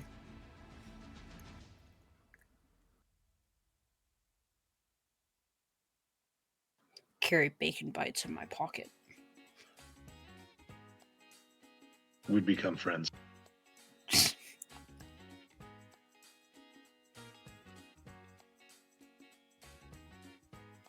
Brad, how long do you think you guys are going to be out of power? No, we're back on now. Oh, I thought you were saying that you're just on generator right now. No, I had to run out and hook back up to city grid and turn off the generator. Ah, Was that you get a pretty bad thunderstorm? Yeah, but it was only for about, I don't know, maybe half an hour. But it still knocked down trees and all. knock down any power lines or just the trees? Well, the trees onto the power lines, and then they Ah. had to clear it. Gotcha.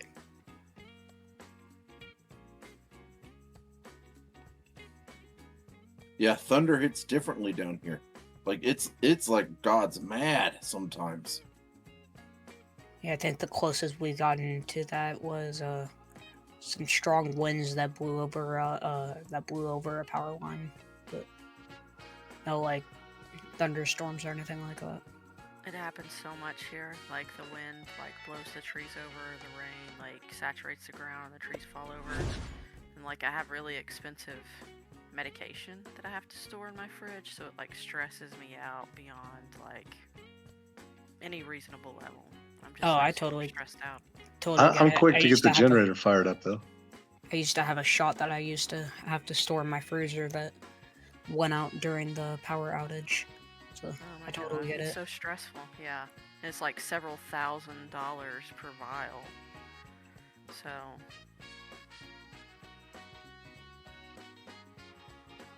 I think I see Daniel back on the stream.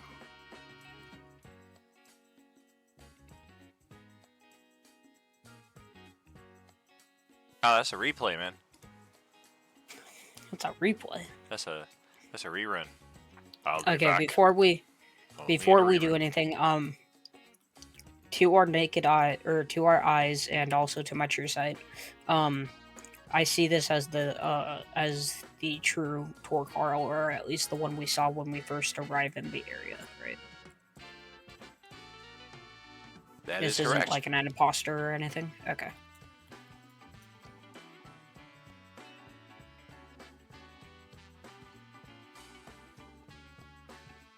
So yeah, since everybody's looking at the vortex, and looks like several people are having the thought to jump. Apparently, Galrook will stop him, but because it's not the optimal time just yet. Explain what he knows about how it will work. If you go in, he might be completely wrong. I don't know, but he'll explain what he knows about it, and then he'll say to Torcarl, I don't know what happened to you, but last I remember you were 10 and I was looking for you. If I go in here, I might be able to fix that. The last time I saw you, I was but a lad of that age. But you say that my mother, your wife, lives in this or elsewhere? I looked to the group. I'm like, is she still at the base?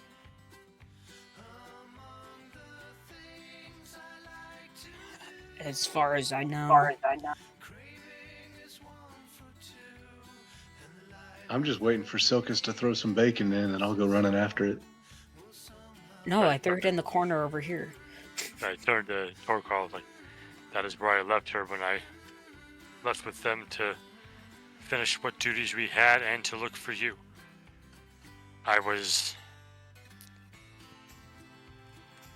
My path went a different route during a battle we were in, and I thought I had ended up in the past or another timeline, but apparently it was the past of this timeline that I ended up in. Apparently you did as well, if you are also 30 years older. If only I had known.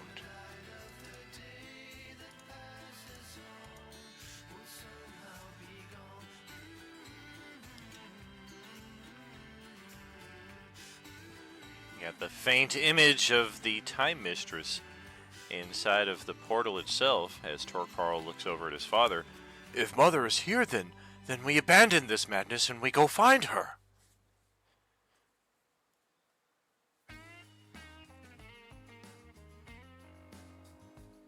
Until moments ago, she was dead, and because of you. If this is not reality, let us fix this. I look down at myself and then up at him, and but we've already. So much time has been lost. I might be able to replace that.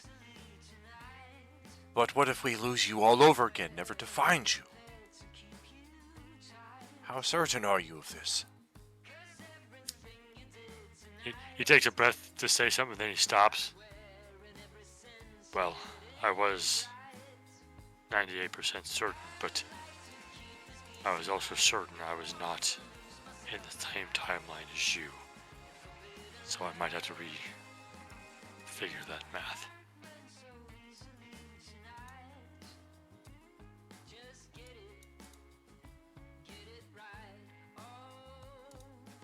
Hey, Kevin Bacon can jump in. They're under the ground. I mean, how cool is that?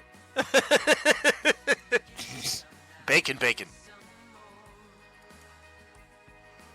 There's some cube tea inside of there. See, that I can draw. I'll look to the group. As I said, whoever steps in there will cease to be, at least in this reality. But you will be able to have limited control over this reality. You might end up in your own reality. I am not exactly sure how it works. But we won't see you again.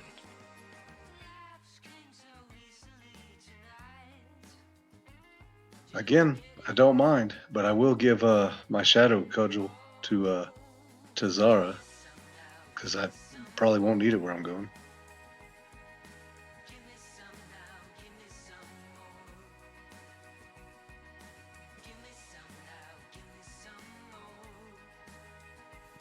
I felt like there were several of you who wanted to Why don't you let me go?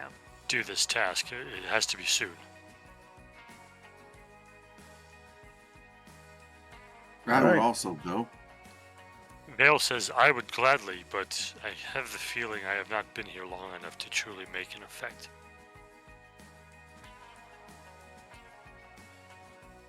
Micah is in the same boat as Val.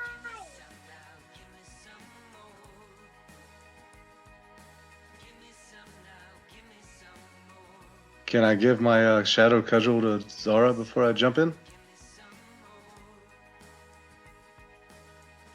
Okie dokie. You should leave all your items just in case. I mean, that sounds fine. Wow, the greedy paladin. No, but Well, say he is not. Say he's What not happens if vanished till two- we find him later. We can give What him his happens if stuff two back. people jump in? What? I mean, if he's not banished and he goes somewhere else, wouldn't he maybe need his things with him? Oh, that's true. That's what I was thinking. I'll just leave the because like my cloud hopper daggers with one me. member. Yeah, With me, yeah.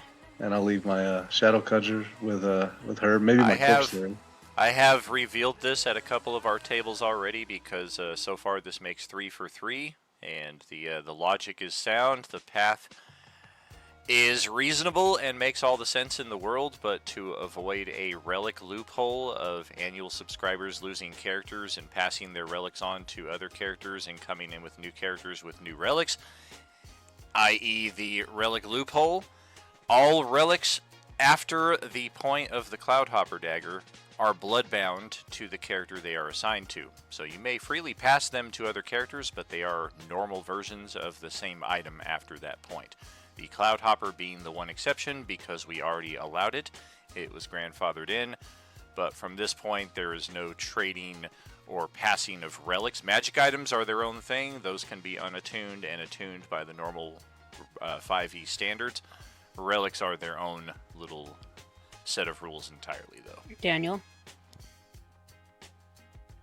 Do we see this in the center? I just Yes, saw indeed. the outline. Yep, Okay. the Time Mistress is barely visible inside of there. You were able to sense her. Now you can start to see her as well. So Galric will turn. It seems like could be either of them, but Skull Crusher seems to be the one who's going to go.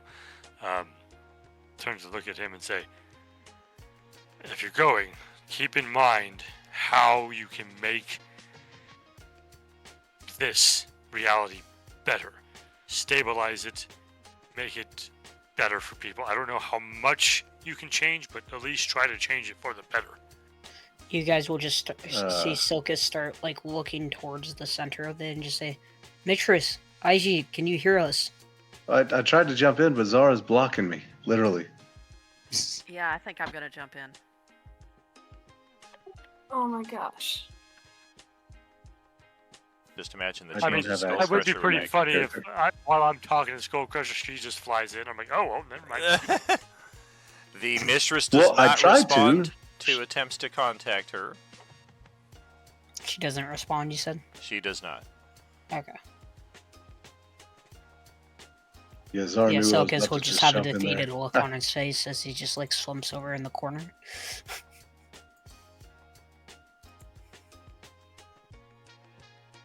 Yeah, I have no clue as to how I'd make the timeline better. I was just going to go in the pretty swirly thing. So it sounds like Zara is going through. So we need to make the timeline better. How you can improve the time. Motherfucker, I thought I got rid of you too. Why did you think that?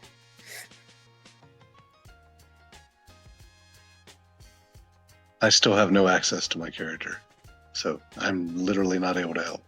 I'll just look at Celeste and I'll just be like, "There's no avoiding these two. Take care of my wormling, please." Zara goes, oh, shit. One of you needs to go now before they do. They Nope, appear to be Skull Crusher patiently went. waiting right here at the elevator, knowing that Silkus is...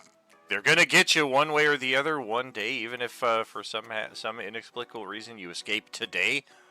There's like, we're going to get you. You got to sleep sometime. We don't. We got your number. Just come along.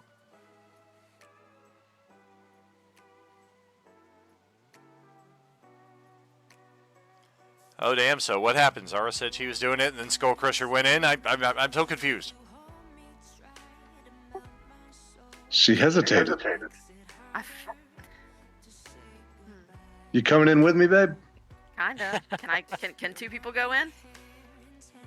Oh, boy. I mean, Brad's been moving his token in there like for the last 10 minutes, so.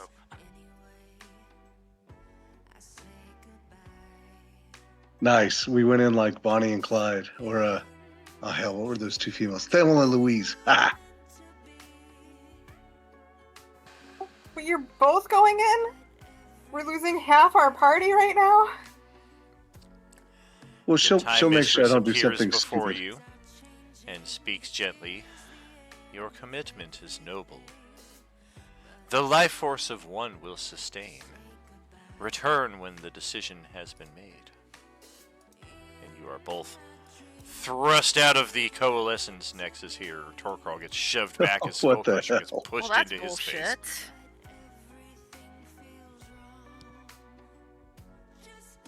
Guys, I didn't find any snacks in there.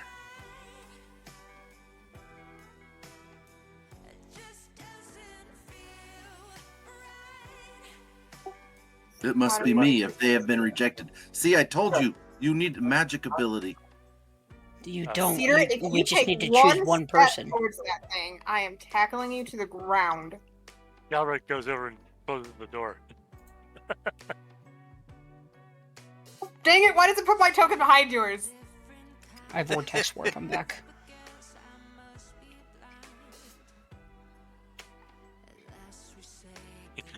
Big ass demon just sitting there. I'm just like, I'm gonna close that door. Skullcrusher, foul if you're odor going to coming do it, from do it now, below the or I closed am door. doing it. Who said that? Zara and Skull Crusher, please, both of you, one of you, just go. Zora went. Decide between you. Damn it. She beat me to it again. Okay, so Zara went. No more go. I'm not just going to watch her go. I'm definitely going to go after her. But And they I'm threw gonna me out. vortex warp you back every time you try to go forward. Oh dear, however soon as- will he make a con save? as soon as one person goes in by themselves, it's at that point it's too late. It's happened. Yeah. Yeah, as long as there's Exactly. no immediate contest right after that, like there is a narrow window of opportunity, so it doesn't have to be, ha, I beat you on initiative, my 17 beats your 16. But if we go into the next round of initiative and nobody has tried to intervene, that does fit the conditions.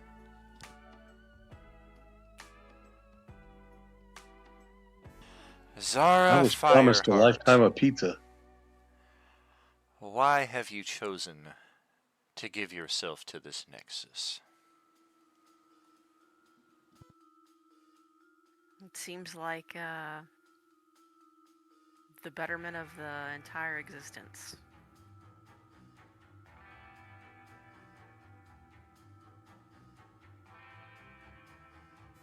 And you believe you, alone of your companions, fits this the best?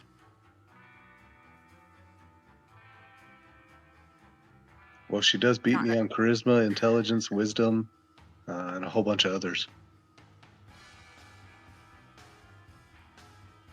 I don't know. I guess we'll see. Entering without certainty, willing to sacrifice your life for what you sense through instinct. We do accept your sacrifice. You do have precious few moments remaining, but if you wish, one last farewell with your group is afforded to you before your time expires.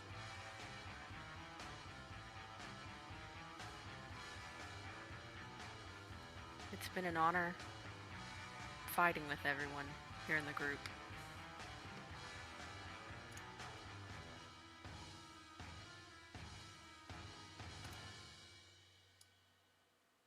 Thank you for your sacrifice. Where you go, I go. Where she goes, you cannot follow, Skull Crusher. Your friends here will have need of your service. You can all hear this exchange taking place between the two of them, but until this moment, it doesn't seem like she was capable or willing to interact with anything you guys were doing.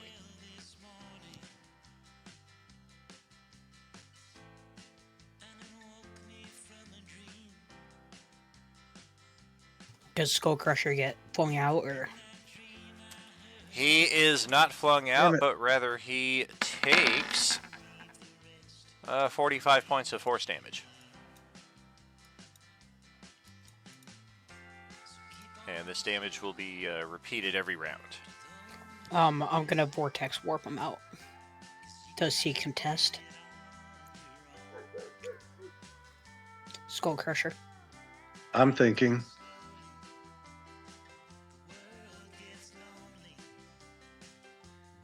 I mean, do I get to stay or do I just die? No, you take 45 damage, but it's every round that you take 10d10. I meant, do I get to stay with her then? And just keep taking the damage? Because, I mean, she's disappearing too. I mean, until you die, I presume, yeah, from damage. But that is, if you're choosing to stay, then you have to roll against my vortex warp. Okay, what am I rolling? Constitution saving throw. DC 24.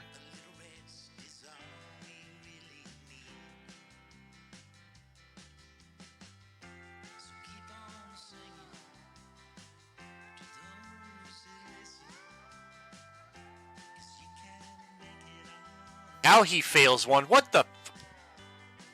No, I believe he has advantage as a barbarian. On a no, that's Dex saves. Yeah, I think it's also only while raging. Or no, Danger Sense is its own thing, but yeah. Yeah. So I'll teleport him to over here. Azara's form begins to dissipate before your eyes as the weave grows in intensity and power. The facility around you shakes and rocks. One of the pipes over here behind Silkus blasts open, and steam comes hissing out As first, Skullcrusher runs back in to the effect. What the hell? Y'all are like, stop it, Skullcrusher! Another 50 points of damage. She didn't want you to do that. You're dishonoring her by doing it. I don't think he took the original damage either. I did. I'm down to 126 from 171. From the 50 and the 45? Well, he took the 45. He hasn't taken the 50 yet because it just happened. That's what I was saying. Yeah, I mean, it literally just happened. And I honestly didn't run back in. I just never moved my character out. Oh, yeah, okay. That's funny. I thought I saw your token over here where you got teleported, and then I was in mid-narration, No, that was just my and then I saw you over here again. No, that was just my ping. He just never moved. Either way, the Nexus is gone, so his regeneration will start to kick in. This becomes a moot point after a few moments. Fair enough. But the Nexus is now stabilized. The facility stops its quaking. We do still have a pair of very powerful demons on the other side who just start muttering in Abyssal. Turn over the one known as Silkus. His life is forfeit for his crimes against the god Vecna.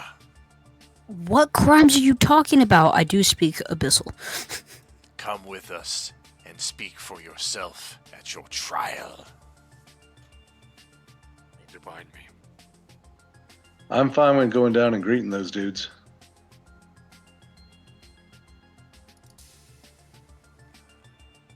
Please, mortal.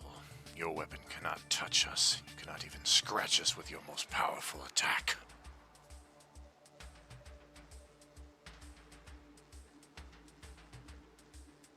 Well, I'm not letting you anywhere near Silkus, so what the fuck are you gonna do?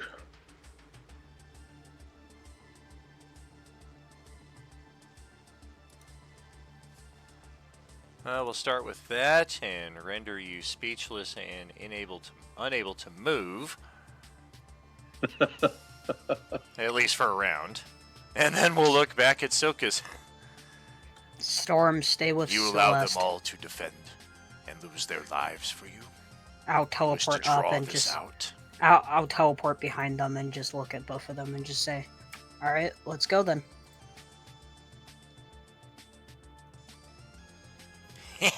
While everyone's back is turned, I will take advantage. Oh, the Nexus is gone. Son of a...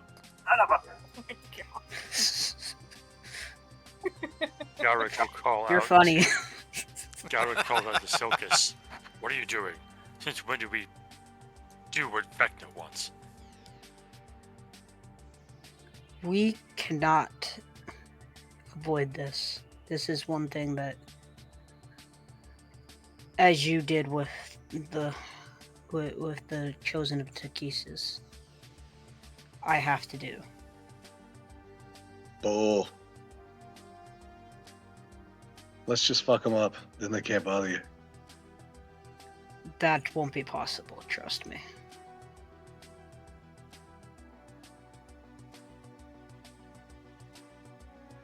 Why do you think it's not possible? I just look up at this guy and just say, can I demonstrate? I know it won't hurt you, so. You wouldn't dare. I have already informed them they cannot hope to scratch us. If they wish to contest this, spill their blood, have their souls ejected to the deepest abyss, that is their choice. Am I still locked up, or can I bite them? You can roll a con save, otherwise it lasts for a minute. Oh no, it has no duration. Eventually you'll just make the save, otherwise it's indefinite. Yeah, that's kind of how Power Word Stun works. You used it with Nihilus.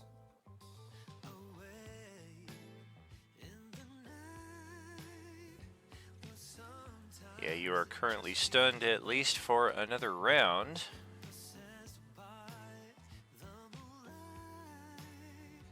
Well, then all I can do is drool. That's about all I'm contributing. I mean, he is in the Paladin War.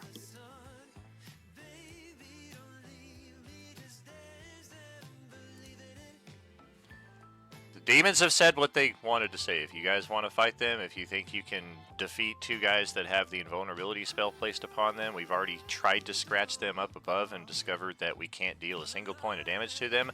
If we think we can banish them or somehow circumvent their presence here, knowing that these are elder demon lords, that's entirely your call. The person they have come for seems convinced that this is an impossibility, but again, play it how you guys want. Well, I'm not going to be of much help, but I can definitely distract while I'm biting and hitting and all that. So if anybody has some banishment ability, that'd be helpful. Listen, Silkus knows what he's doing. We've fought these guys before. We can't do anything with this either.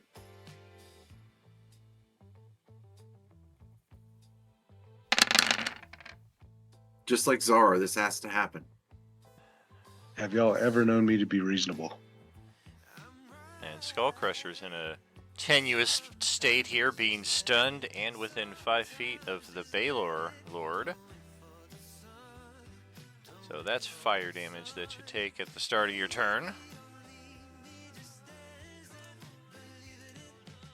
14 or 13. 27? Just 13. If you hit me with something, you take that 14.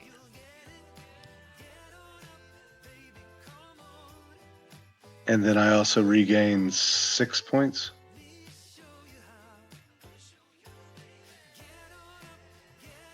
That is correct.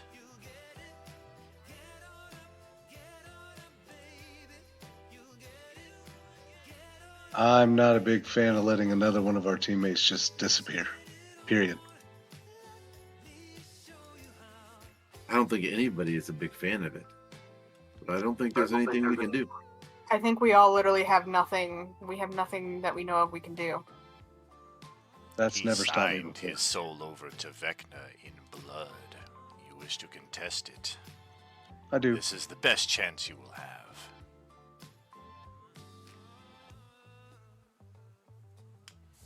We're going to try and cut right to it. I anticipated that. We're going to have to break out the counter spells. Yeah, I was going to say, since the Baylor's burning one of my people, I'm like, I'm going to dispel whatever he's doing.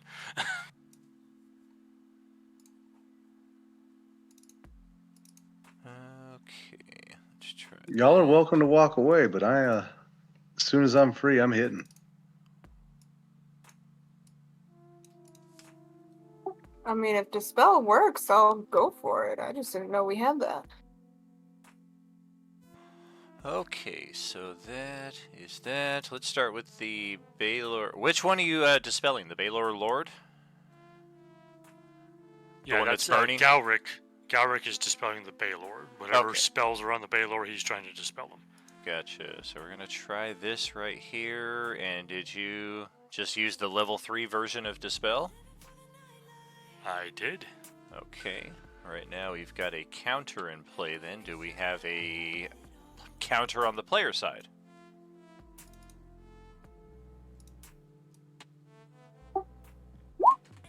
Oh my gosh. I have no counters on either of mine. Nope. None on the fighter. I'm still stuck. I don't think Paladin can counter. Plus, I'm like down to 2 spells. Unless Torkarl can, maybe.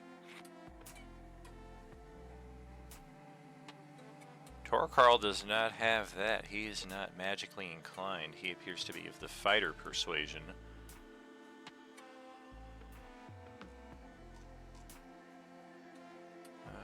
Oh, that's the wrong guy. Okay, the oily demonic creature is going to lash a tentacle onto Silkus right here, almost like we're trying to hold your hand, but it's kind of painful, assuming it even hits. What the fuck? Every single Constitution save. Well, that was just a con check.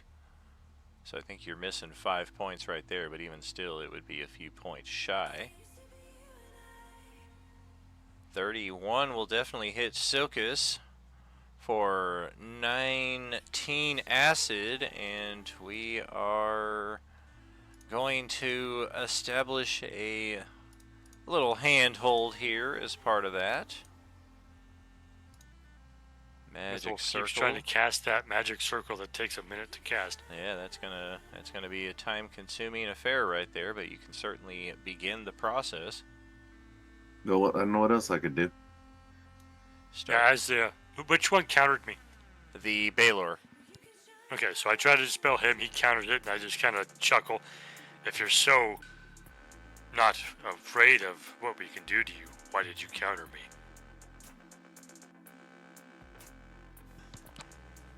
Do you speak Abyssal? I have comprehend languages up. Okay.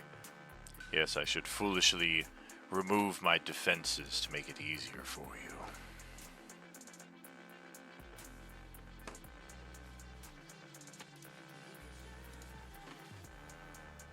Alright. The Baylor is going to use his action now to throw a Meteor Strike.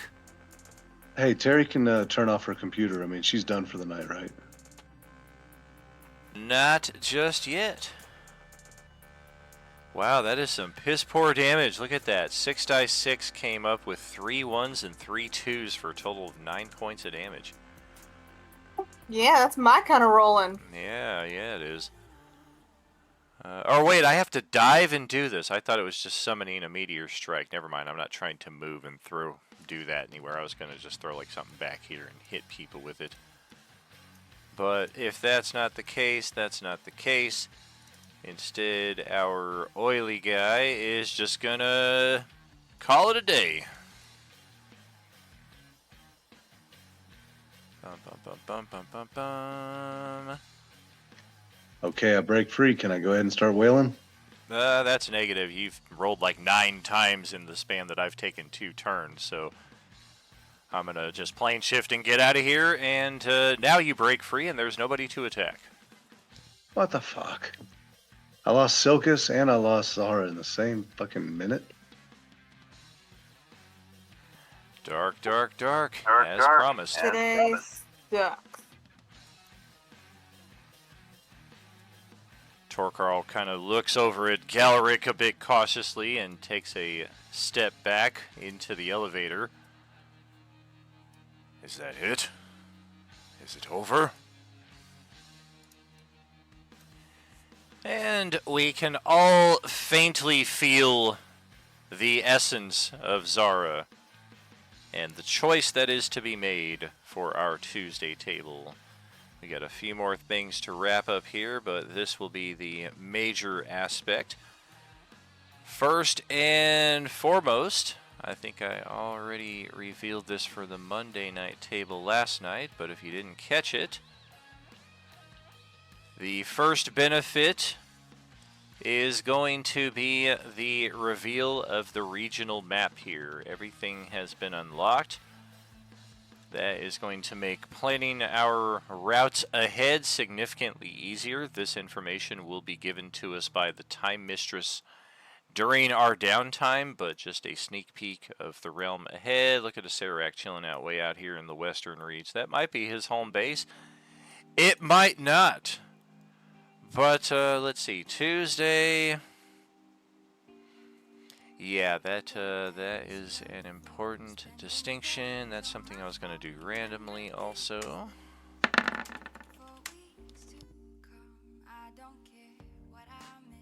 Second major benefit of the sacrifice is the stabilization of the magical force. The third major benefit is the reveal of the location of Acererak's phylactery. The Time Mistress will also convey this information to our table during downtime, which I imagine will have a significant influence on how we plan our route ahead in the second half of Act 5. Let's see, 56 and 10. Okay. Let me get over to that.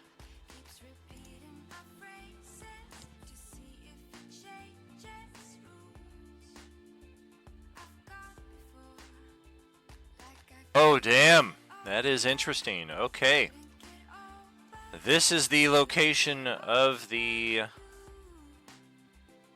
Serax phylactery. Post that for everyone to see.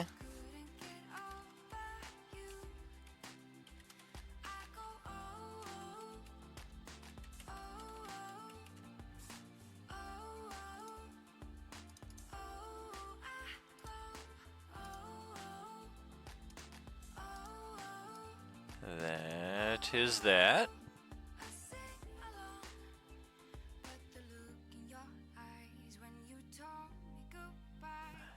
And those are the general benefits that are going to happen for our table. Now we'll get into the more specific ones. There is a list of 9 choices here. Terry, as the player controlling the sacrificed character, gets final say on which of these choices is going to be implemented by the party. Terry is also the only player who does not get to benefit from the choice that she makes. Her new character that will be brought in at a point during our downtime will have some different character creation processes. But for those of us here at the table surviving, she is choosing a major benefit for the rest of us. Once I post this information or convey it to all of you, of course, any out-of-game conversation you want to have to try to convince Terry of we should choose this one over this one, that's totally okay. But the final decision is entirely up to her. Is my sound going bad for everybody, or is it just for them? It's fine for me. Yeah, I hear it fine. Fine for me. Gotcha. I think they just got into a bad signal zone there, but that is unfortunate because Terry's the one that needs to hear this.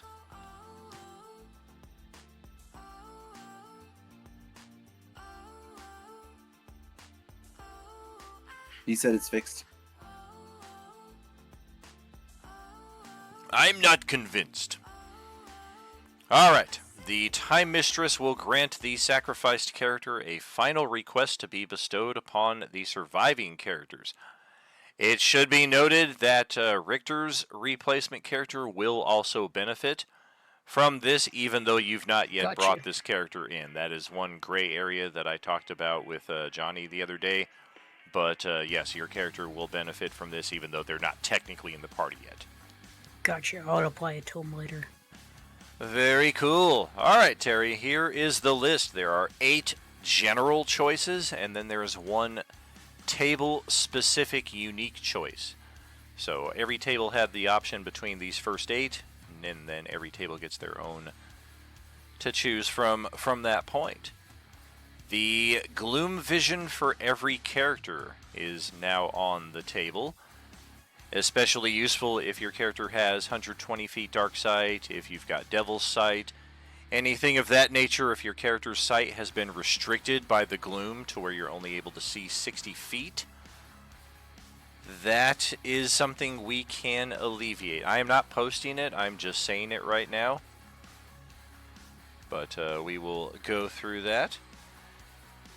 The Beskar Cachet, there is a 25,000 Beskar coupon for each character on the table, if we so choose.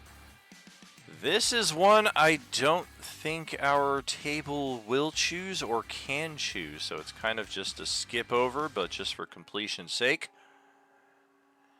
You may add a standard superpower to any character who does not already have a superpower. That's me. Oh, does Brad not have a superpower? Oh, damn, nope. That's correct. Yeah, he doesn't have one. I think with your additions to the annual subscribers getting superpowers, he does now, though. So I'll have to I've never been told I did. I'll have to go back and check that. I know that the annuals get superpower expanded options, but I lose track of it sometimes as well.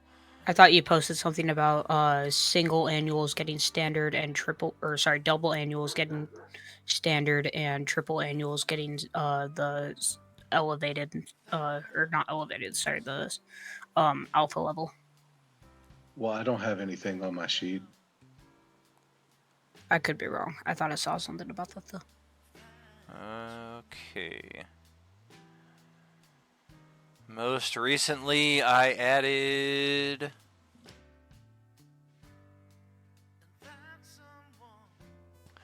Yes, that is correct. I do post these things and tag everybody to take a look at them, but then I kind of count on you as the player to be like, ooh, cool, and then reach out to me once I've tagged every player. I don't always make the extra step to take note of who it applies to and reach out to them individually, but My bad. I Yeah, will I just certainly never try to reached do out that. to But you yes, for in it. this case, Brad, as a double annual, if you do not currently have a standard level superpower, this will grant you one. So, yep, exactly what Kimberly posted right there. So this doesn't apply. You just haven't yet gotten your power, but this is not something that we're going to want to select. The next option, our NPCs will now gain experience equal to the party minimum. So all of our NPCs will go up to level 7. Next choice.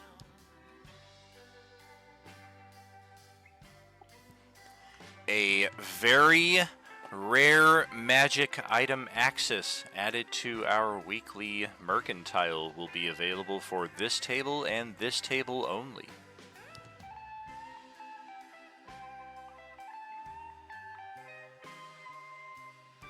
Can't trust items. They all blow up in your face.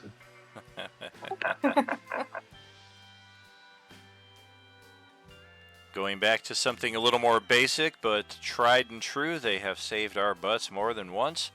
Each character will gain 3 Phoenix down and 2 anti-oranges. An additional choice is a red card draw for every character. And the final of our general choices, advantage on attacks for 1 minute during the end game battle versus the table boss. When we finally get to Acererak, all attacks will be at advantage for the first 1 minute of combat. For Tuesday, our unique choice. This is a significant one. +2 to 1 attribute of choice for each Tuesday character. There is no maximum to this. So just to go over this one more time in brief summary. Gloom Vision for all characters. 25,000 Beskar for each character. Superpowers, we can ignore that one. NPCs go up to level 7. Especially useful if you want to shore up your home base and things of that nature. Access to very rare magic items at this table. 3 Phoenix down, 2 anti-orange. A red card draw. Advantage on all attacks for 1 minute during the endgame battle versus the table boss. Or +2 to 1 attribute of your choice for each character. No maximum value to this, aside from 30. We can't go over 30, but I don't think anybody's sitting at a 30 right now. Like, well, I think Micah would be, but you can't go up to 32, is what I'm saying. Silkis was, yeah, but honestly, in my opinion, probably the 2 best ones would be either the NPCs or the very rare items. But the very rare items, that's just random on the bi-weekly, right? I would assume so. Oh yeah, it'll be just like the other items. We'll start having random, very rare items appear in our inventory, and if we complete the community challenge that we're currently playing with, this table will have double the very rare item access that they normally would.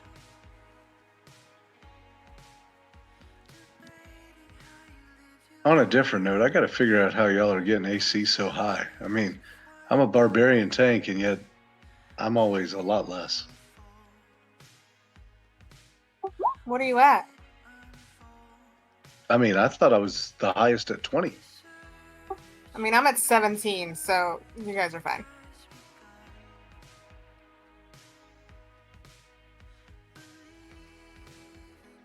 Yeah, because Terry often rubs in how she's higher than me, and I'm like, what the hell? Anytime a barbarian can increase their dexterity or constitution, that will also increase your armor class. So that's one added benefit for that class.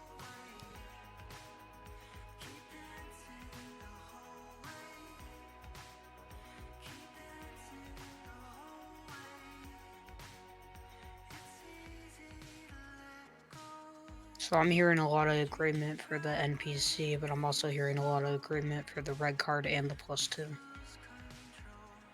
More for the red card.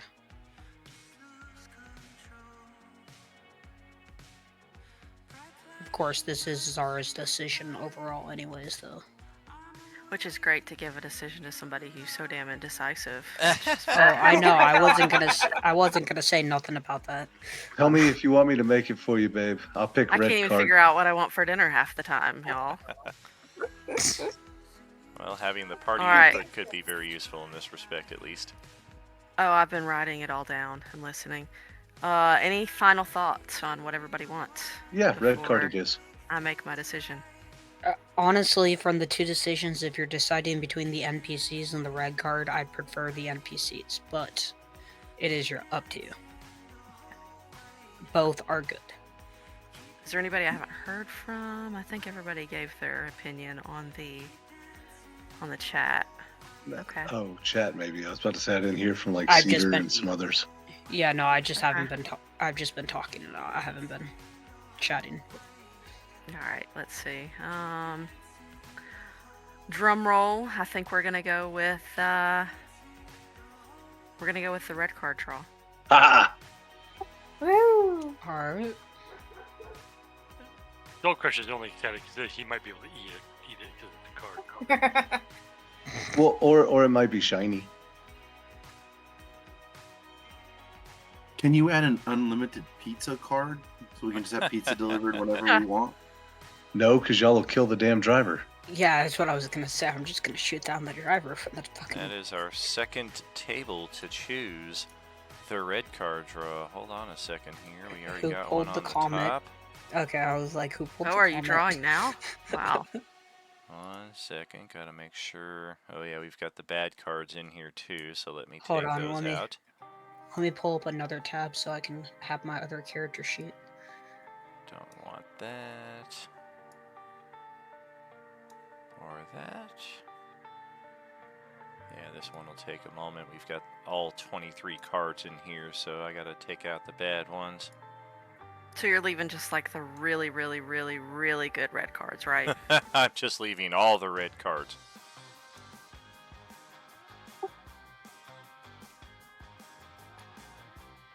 And And Daniel, everybody gets diarrhea. And Daniel, I'm just applying this to my new character. I'm not bringing him in yet, right? Sure. Okay. Yeah, the new character. Just making will sure. not, debut just yet. Just making sure I'm not bringing him in yet. Oh yeah, is Justin playing two characters from now on? It's gonna be a choice of one or the other, and he can leave the other guy back at home base. That'll be a pretty nice boost to our defense.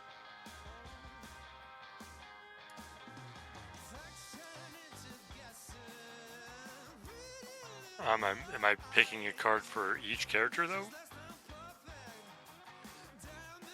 Sounds reasonable. Okay. If I get to roll something, let me know. I'm ready to roll. Oh yeah, we gotta wait for Daniel to finish sorting the deck. I know, but I like rolling things. I'll roll you for fun. I think I neglected one important detail for our session last night. But at this point, the intent is for our characters, now that we have very dire need for a long rest, and it is considerably late in the day, and we are pretty far away from our home base, The intent is to finally open up an opportunity for a second Gossamer bulb expense. The boat can meanwhile be tasked to continue in whichever direction the boat captain chooses it to go, but at this point we are guaranteed a long rest. Likewise, if we don't want to go back to our home base for whatever reason, the Fulton Market District is an allied site that we can likewise transfer to, but our home base is likely to be more beneficial, especially considering we're heading into the downtime period. Especially if we have to get either Vale or Galric there anyway. Exactly. Alright, so we're going to do this in order from the players on the bottom. That is Richter going first. Go ahead and click the deck or drag it out to the table. Just don't drag it into your hand, otherwise there's extra delay while you have to drag it back out for us. Oh, well, there's that one. I don't know the back of my hand, so what does that do? That is your own personalized Squire. It's a level 4 fighter of the same race as your character. They can gain XP and what have you from there. Oh, come on. I get a fucking... You gotta be kidding me. That is the case. It's so fun when people complain about good things they get. No, it's just the fact that I got the Wormling and then I got the fucking Knight next. It's like... That's funny. Yeah, so is the Wormling officially Celeste's? Because, I mean... it's officially a party companion. It would fill the, I guess, the NPC slot in that case, should we choose to take advantage of it. The Squire or the Knight is its own thing in that category. It doesn't take the NPC slot, otherwise it would suck if the party constantly voted against the player being able to use their one benefit from the deck. Celeste, you've got the second card draw, though. Go ahead, click or drag. Oh, cha-ching. Boom, boom, boom, boom, boom, boom, boom, boom. 50,000 gold pieces worth of jewelry just falls to your feet like a slot machine.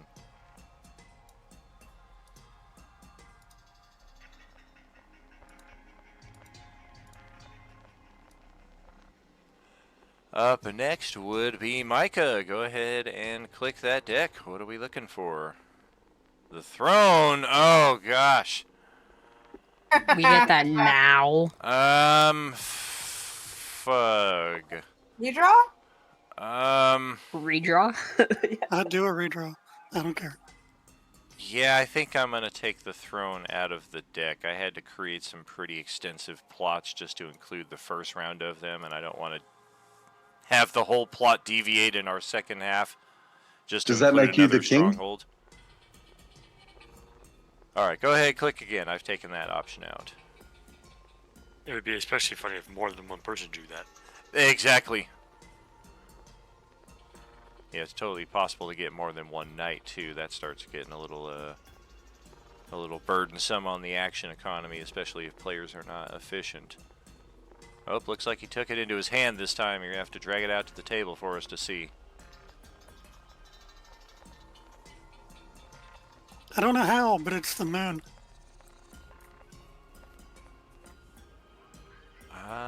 I think you should just be able to drag it right from your inventory, right there, above your name. Somebody's trying to steal it. It won't let me drag it. How does this guy keep getting wishes? All I right, don't let's know. let's I be don't know, but reasonable that this. character's gone. Let's be reasonable this time, and you're gonna roll a d3 and you're gonna roll a 1, because you've already rolled a 3 once before. So this time we're gonna karmically balance. A booga booga, a juga juga, a hoo hoo hoo. Some would call that Middle balance. ground. Some would call that balance. I still say it's excessive. All right. And So two now, wishes. we need to get that card out of your hand, though. So I'm just going to recall it. Shit, I can't do that without recalling all the bad cards that I took out, so... and I can't steal it from you without... Let me steal it. Yeah, so it's got to be put on the table, however, whatever means we need to do.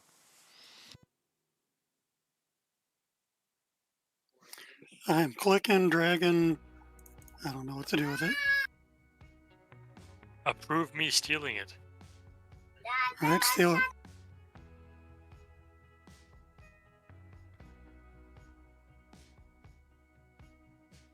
Did you not get a thing to approve it or not? I've got a spinning wheel. I don't know if that's it.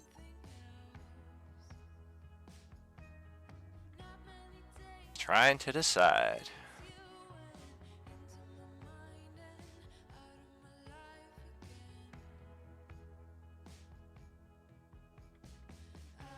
All right, you should have it.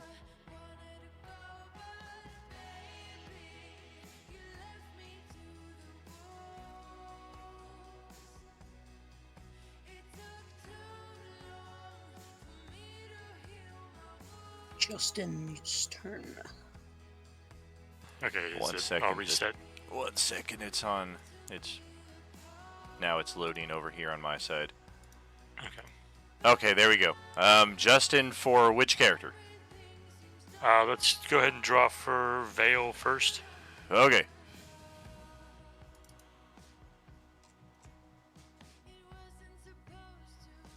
Which one is that? Ah, the Fates. That's a pretty unique and useful one. Avoid or erase one event as if it never happened. Does that mean you could bring a character back?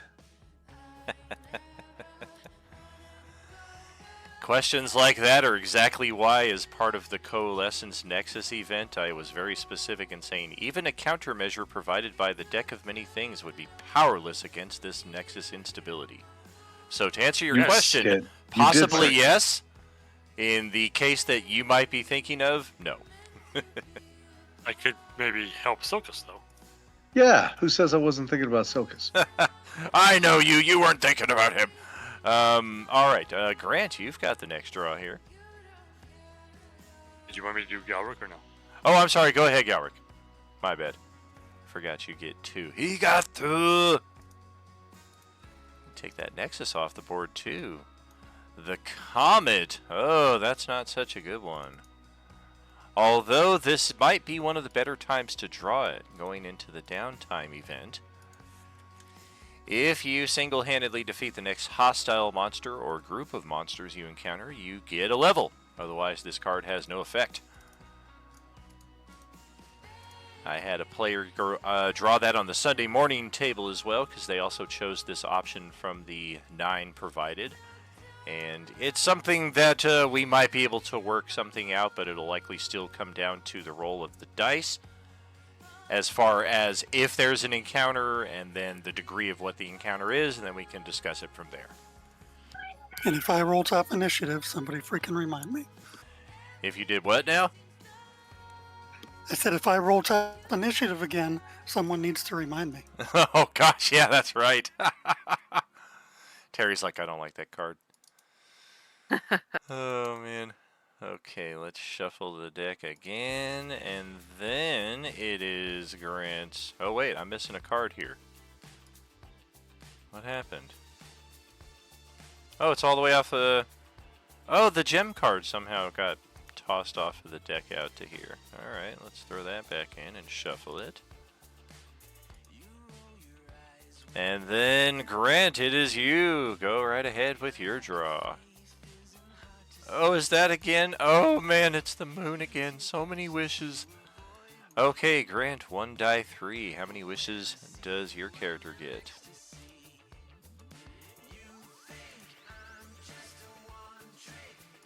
Blech. 2 as well. We don't like it. Just gotta be careful, though, because you're casting Wish, so the same rules apply. Oh, very true. Yeah, it's certainly very useful to simulate lower level spell effects, But if you try to do the things where you're breaking the laws of reality or doing things that are not included on the spell description, it can get a little weird. Okay, Blaze, go ahead, make that card draw.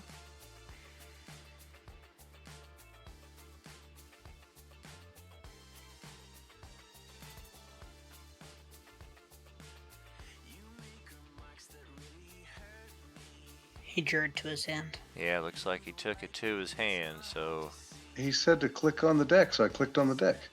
And it said, draw. Very weird, yeah, hopefully, are you able to drag it out to the table, or... Yeah, you can just move it out. Oh, the Gem. gem. Well, how come he still has a card in his hand? I Yeah, don't now know we're just why. drawing more cards. Now we're drawing Yeah, all the he's cards. just drawing Okay, more Now I alright, understand. alright. I clicked on it and it said draw, but I don't know what I drew. Alright, he still has the card in his hand that he drew. So can somebody steal that from him and deploy it I'm to the trying table? to steal it.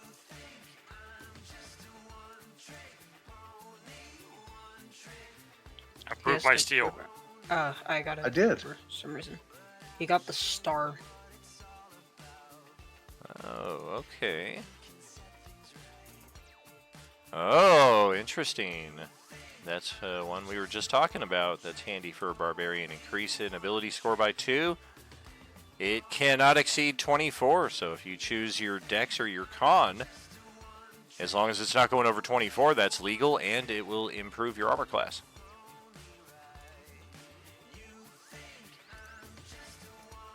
Con Yeah, none also of mine helps are your over hit points. 24. So, con over dexterity? Yeah, what's your constitution Yeah, right now? con's going to give you hit points and AC. Uh-huh. Dexterity will give you better ranged attack and armor class. So, decision between those two is what that comes down to. Everybody write down the results of your red card draw somewhere in your character sheet, just in case something like this ever comes to question later on. How did somebody get an attribute this high? Why are you one level higher when we've already accounted for annual, hype train, Beskar, blah, blah, blah. Comic cards, especially in that degree, need to be accounted for. +2 to attribute, likewise. But that takes care of that. Let me double check.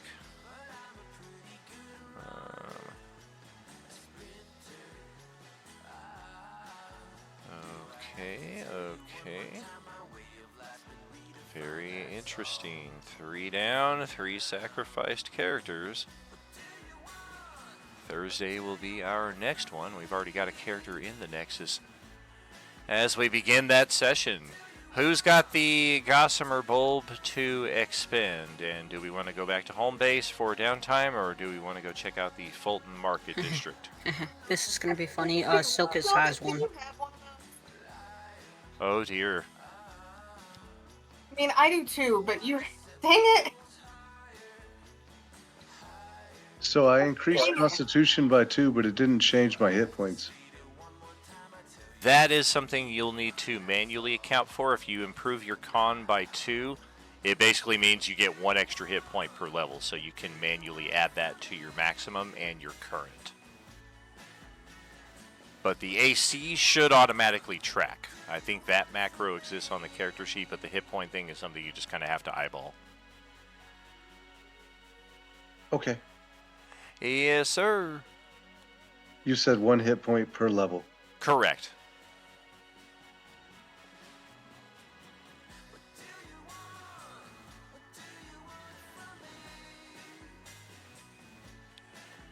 Well, that is a bummer, and certainly not what we want for table optimization going forward. I think just to keep things balanced and not screw us over with long rests in the second half.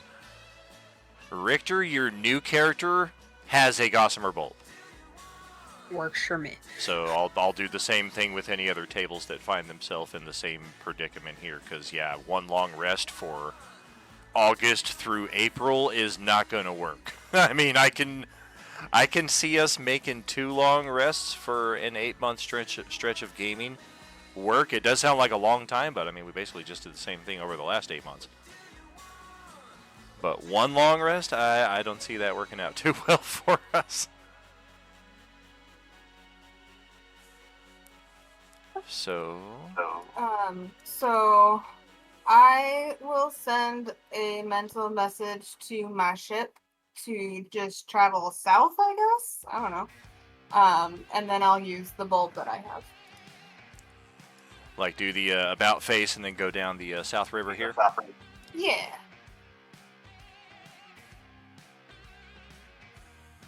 All right, and the boat does lose a little of its explorability because we already have the map revealed, but the one thing it does get is it reveals the names of the locations that it gets nearby, and this will be an interesting addition for us going into the next act. This building right here seems to be uninhabited, or at least without descriptor for the time being. The second building down the way, however, it's a pretty famous. Hey! And that is still the correct name, by the way. Yes, ma'am. And there's an additional point of note there.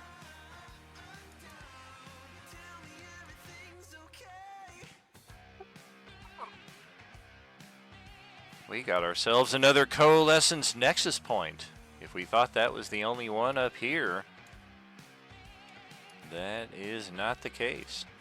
I mean, we already knew there was another one over here at the Chicago Stadium, where Monday Crew just cleared that last night. But we have discovered a third Nexus point here at the Sears Tower, just a bit down the river. Possibly worth exploration later on, especially if it's like the one we just encountered. Maybe we can get another character, talk another character into removing themselves.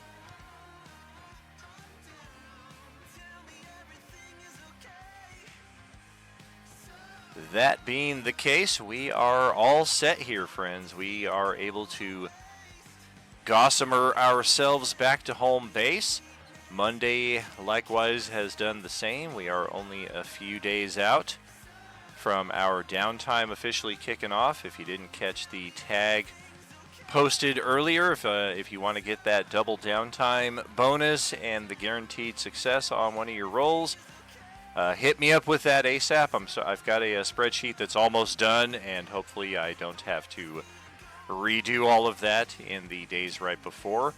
Torcarl, that is, thank you, an interesting addition. That could have gone a number of ways, but fortunately, we never found ourselves in a position where he was a true enemy, but his whole faction of survivors are kind of middle of the road there. They could have gone either way in that respect. They could have, in the closing act, been vital assets and allies of Acererak.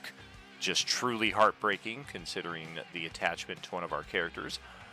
Or, as is the case likely to be with our group here, they will be allies of our characters in the fight against Acererak and the Orange Undead. So our mission to find other settlements and allies to assist us in the fight ahead. We have successfully accomplished that with Tuesday. We have also successfully accomplished that with Monday. Monday also found a unique group of characters from the world of Kryn that tied into the Dragonlance campaign we were running last year and partly the year before that even. So at least in that respect, our allies and count in that respect are growing. I was very interested that this group was greatly considering improving the NPCs. I hadn't heard any table even mull that over for a second, and I thought it was something more tables might consider. So good job even putting that in the hopper.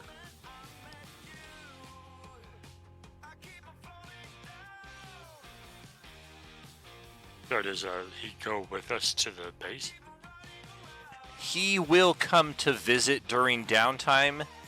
He's actually going to go home first and get his Behir, his mount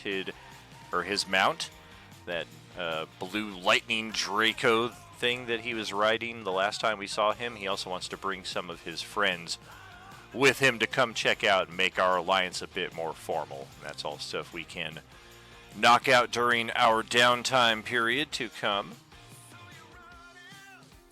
Cool. That's what was basically my main question. Was like, if we're all leaving, what's he doing? Because Gal probably won't leave to the base if he's sticking around.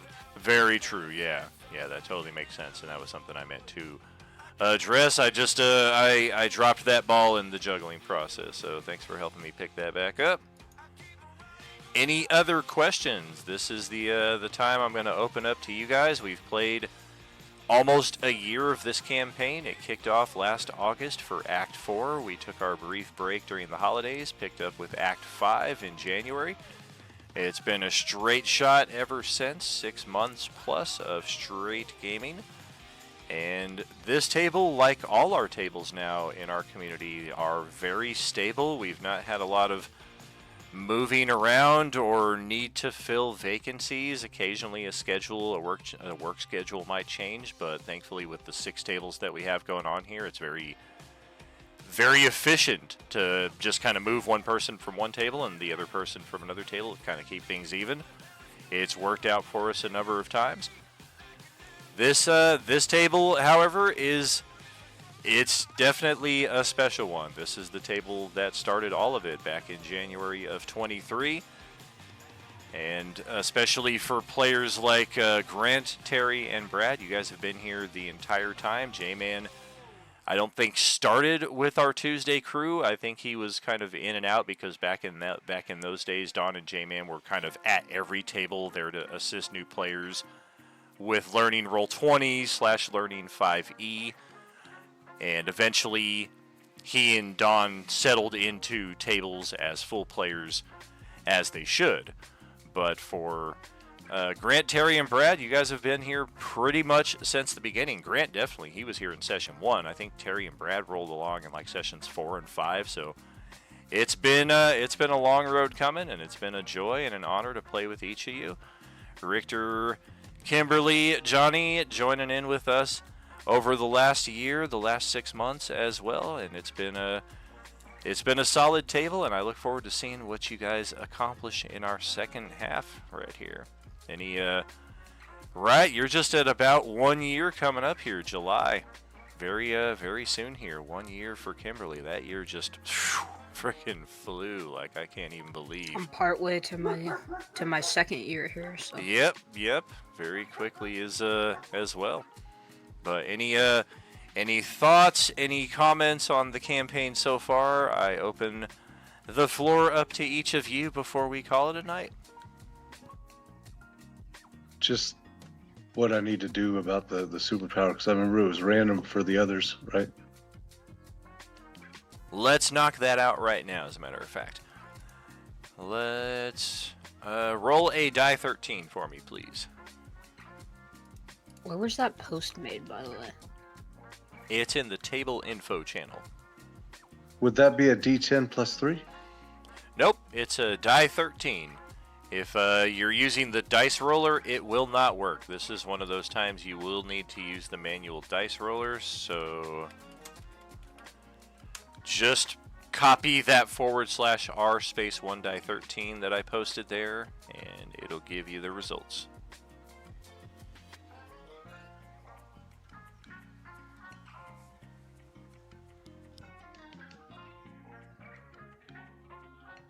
Sorry, that was probably dumb of me to put roll in front of it. You don't need the roll part, just the / and everything after it.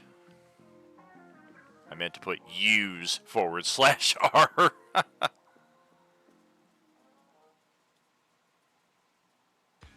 There we go. 7, 4, 5, 6, 7. Ah. I was too literal. That's frickin' money. Holy moly. For a barbarian, please. Energy resistance.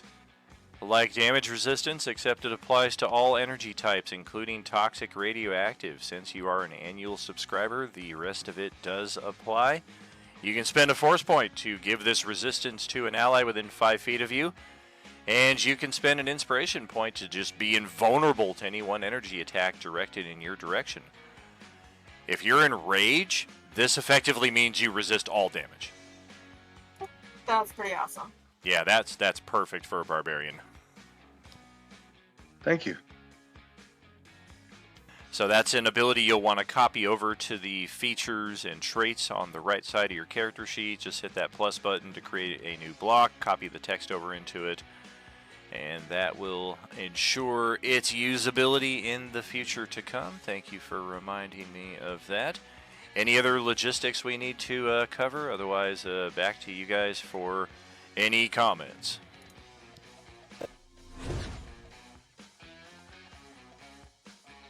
Do Terry and Silkus need to re-roll characters now or wait until later?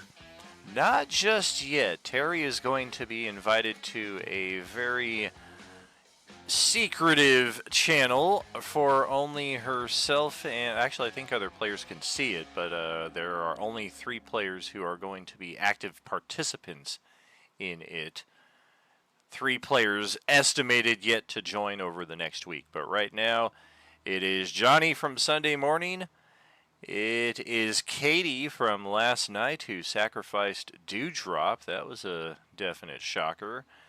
And likewise tonight, that's 2 nights in a row that we lost our fairies. Very interesting.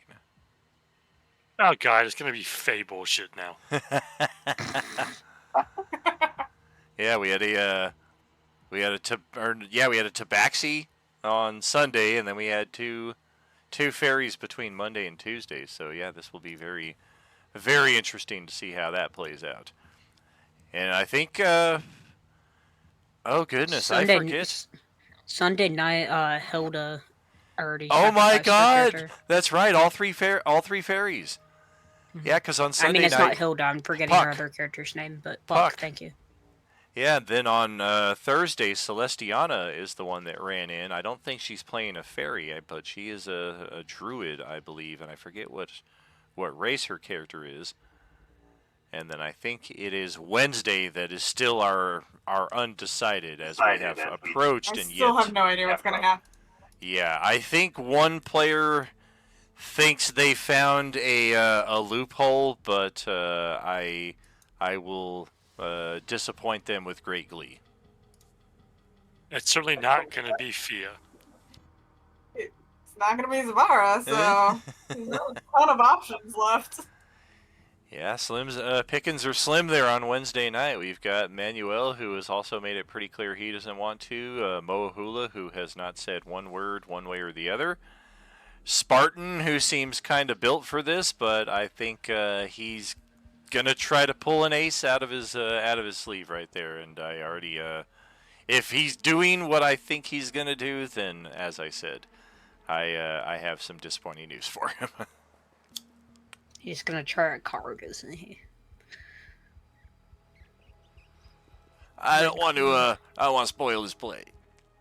Alright. And yeah, I'm assuming I'm not coming in until later when we start the actual downtime. Correct, yeah. You can, I assume you've already got your character crafted, is that correct? I have it crafted on the main page, yeah. Very not cool. on the actual not on our game page. Very cool. Yeah, but for our sacrificed characters, I am encouraging them to hold off on character creation just yet, as there will be some details I want to convey to them before they debut their new characters. Ooh, special secret. Yeah. Yeah, don't name them the same thing.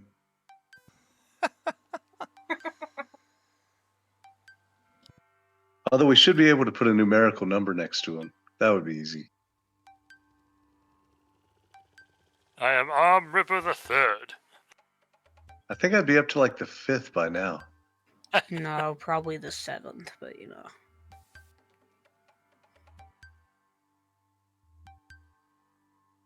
Zara Fireheart Jr. The 3rd.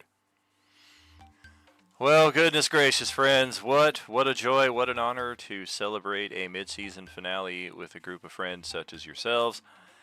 I look forward to resuming our adventures in just over a month. We've already got the schedule posted for it in the bi-weekly seeding channel, so if you're curious what day it is exactly, you can see the details there. I have not posted, or I don't have it retained in mind right now. I'm still very much in mid-season finale mode, but I'm also starting to construct the other half of what we're doing on the other side, so certain things like exact dates escape me for right now. J-Man's game is still going to continue in July, but that is going to be the official point where his weeks will move over to this week.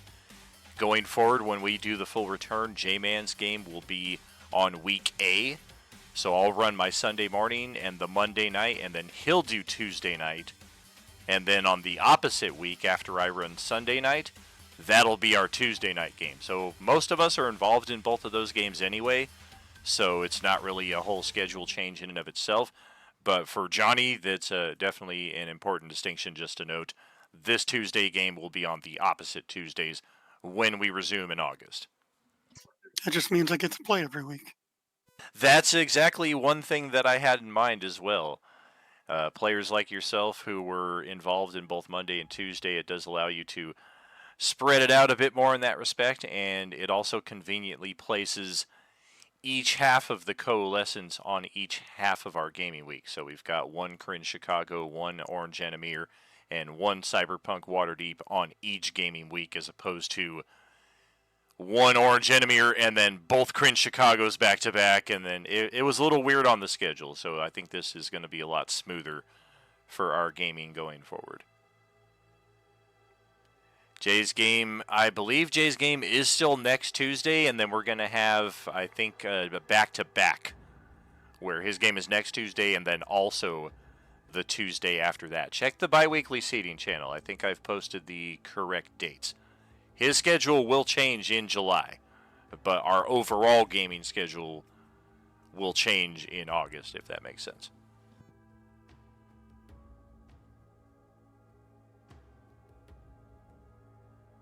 And what else to say, friends? It's, yeah, good stuff. Good times. We will catch up with you next time around. Our next game is 6 p.m. Pacific this Thursday, the Kazumiri Nexus. We are finally in Kazumiri City with our Thursday table. We've gotten past our Sentry security. We've gotten into the full cyberpunk setting right there. We had a pretty exciting vehicle chase that used an animated map that I'd had sitting in the wings for a couple of years. A lot of fun to break that stuff out. And we have found our Nexus point. We have also discovered Zastam in the field. Very interested in this Nexus. He's got a Death Knight as his companion, seemingly taking the situation a little more seriously than a Serac. I figure if a Serac is going to roll like a joke, let's play him a bit like one. Let's not try and act like he's got any deception or any hidden aspects in that respect. He's just going to be very straightforward, and if you guys catch him in a lie, he's like, well, I am evil, and I am a demi-lich. Like, did you expect anything different? Let's just play him that way. And if you guys missed it last night on the Monday crew, we have those the Darakul undead who are working for a Serac. They were hunting down the Kryn survivors there for a number of weeks. We finally met the Emperor of the Darakul, and we had our second encounter with that Darakul captain who escaped our combat the last time we fought him. And once Asmodeus showed up onto the field of play, the Emperor of the Darakul was just instantly, yeah, I'm not interested in doing anything here anymore. Asmodeus is going to just kind of do his own thing. He was hoping that his surviving troops would pick up on this subtle message and just kind of back off, because we're not trying to do anything to upset the Lord of the Devils. And his captain rolled an insight check, and it showed up as a natural 1. So that prompted, yes, these guys definitely work for Serac. It's just very fitting.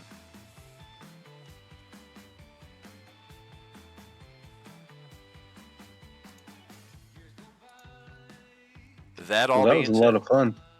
Yes, sir. Yes, sir. It's been a blast hanging with each of you here. We will close it out now officially with the new closing we've been using for the last few weeks. You know it, friends. This is Tragically HP, the last survivor of the Coalescence. Signing off. Good session, y'all. Yep. Super fun as always. It's been Good fun. game, Dan. Yeah.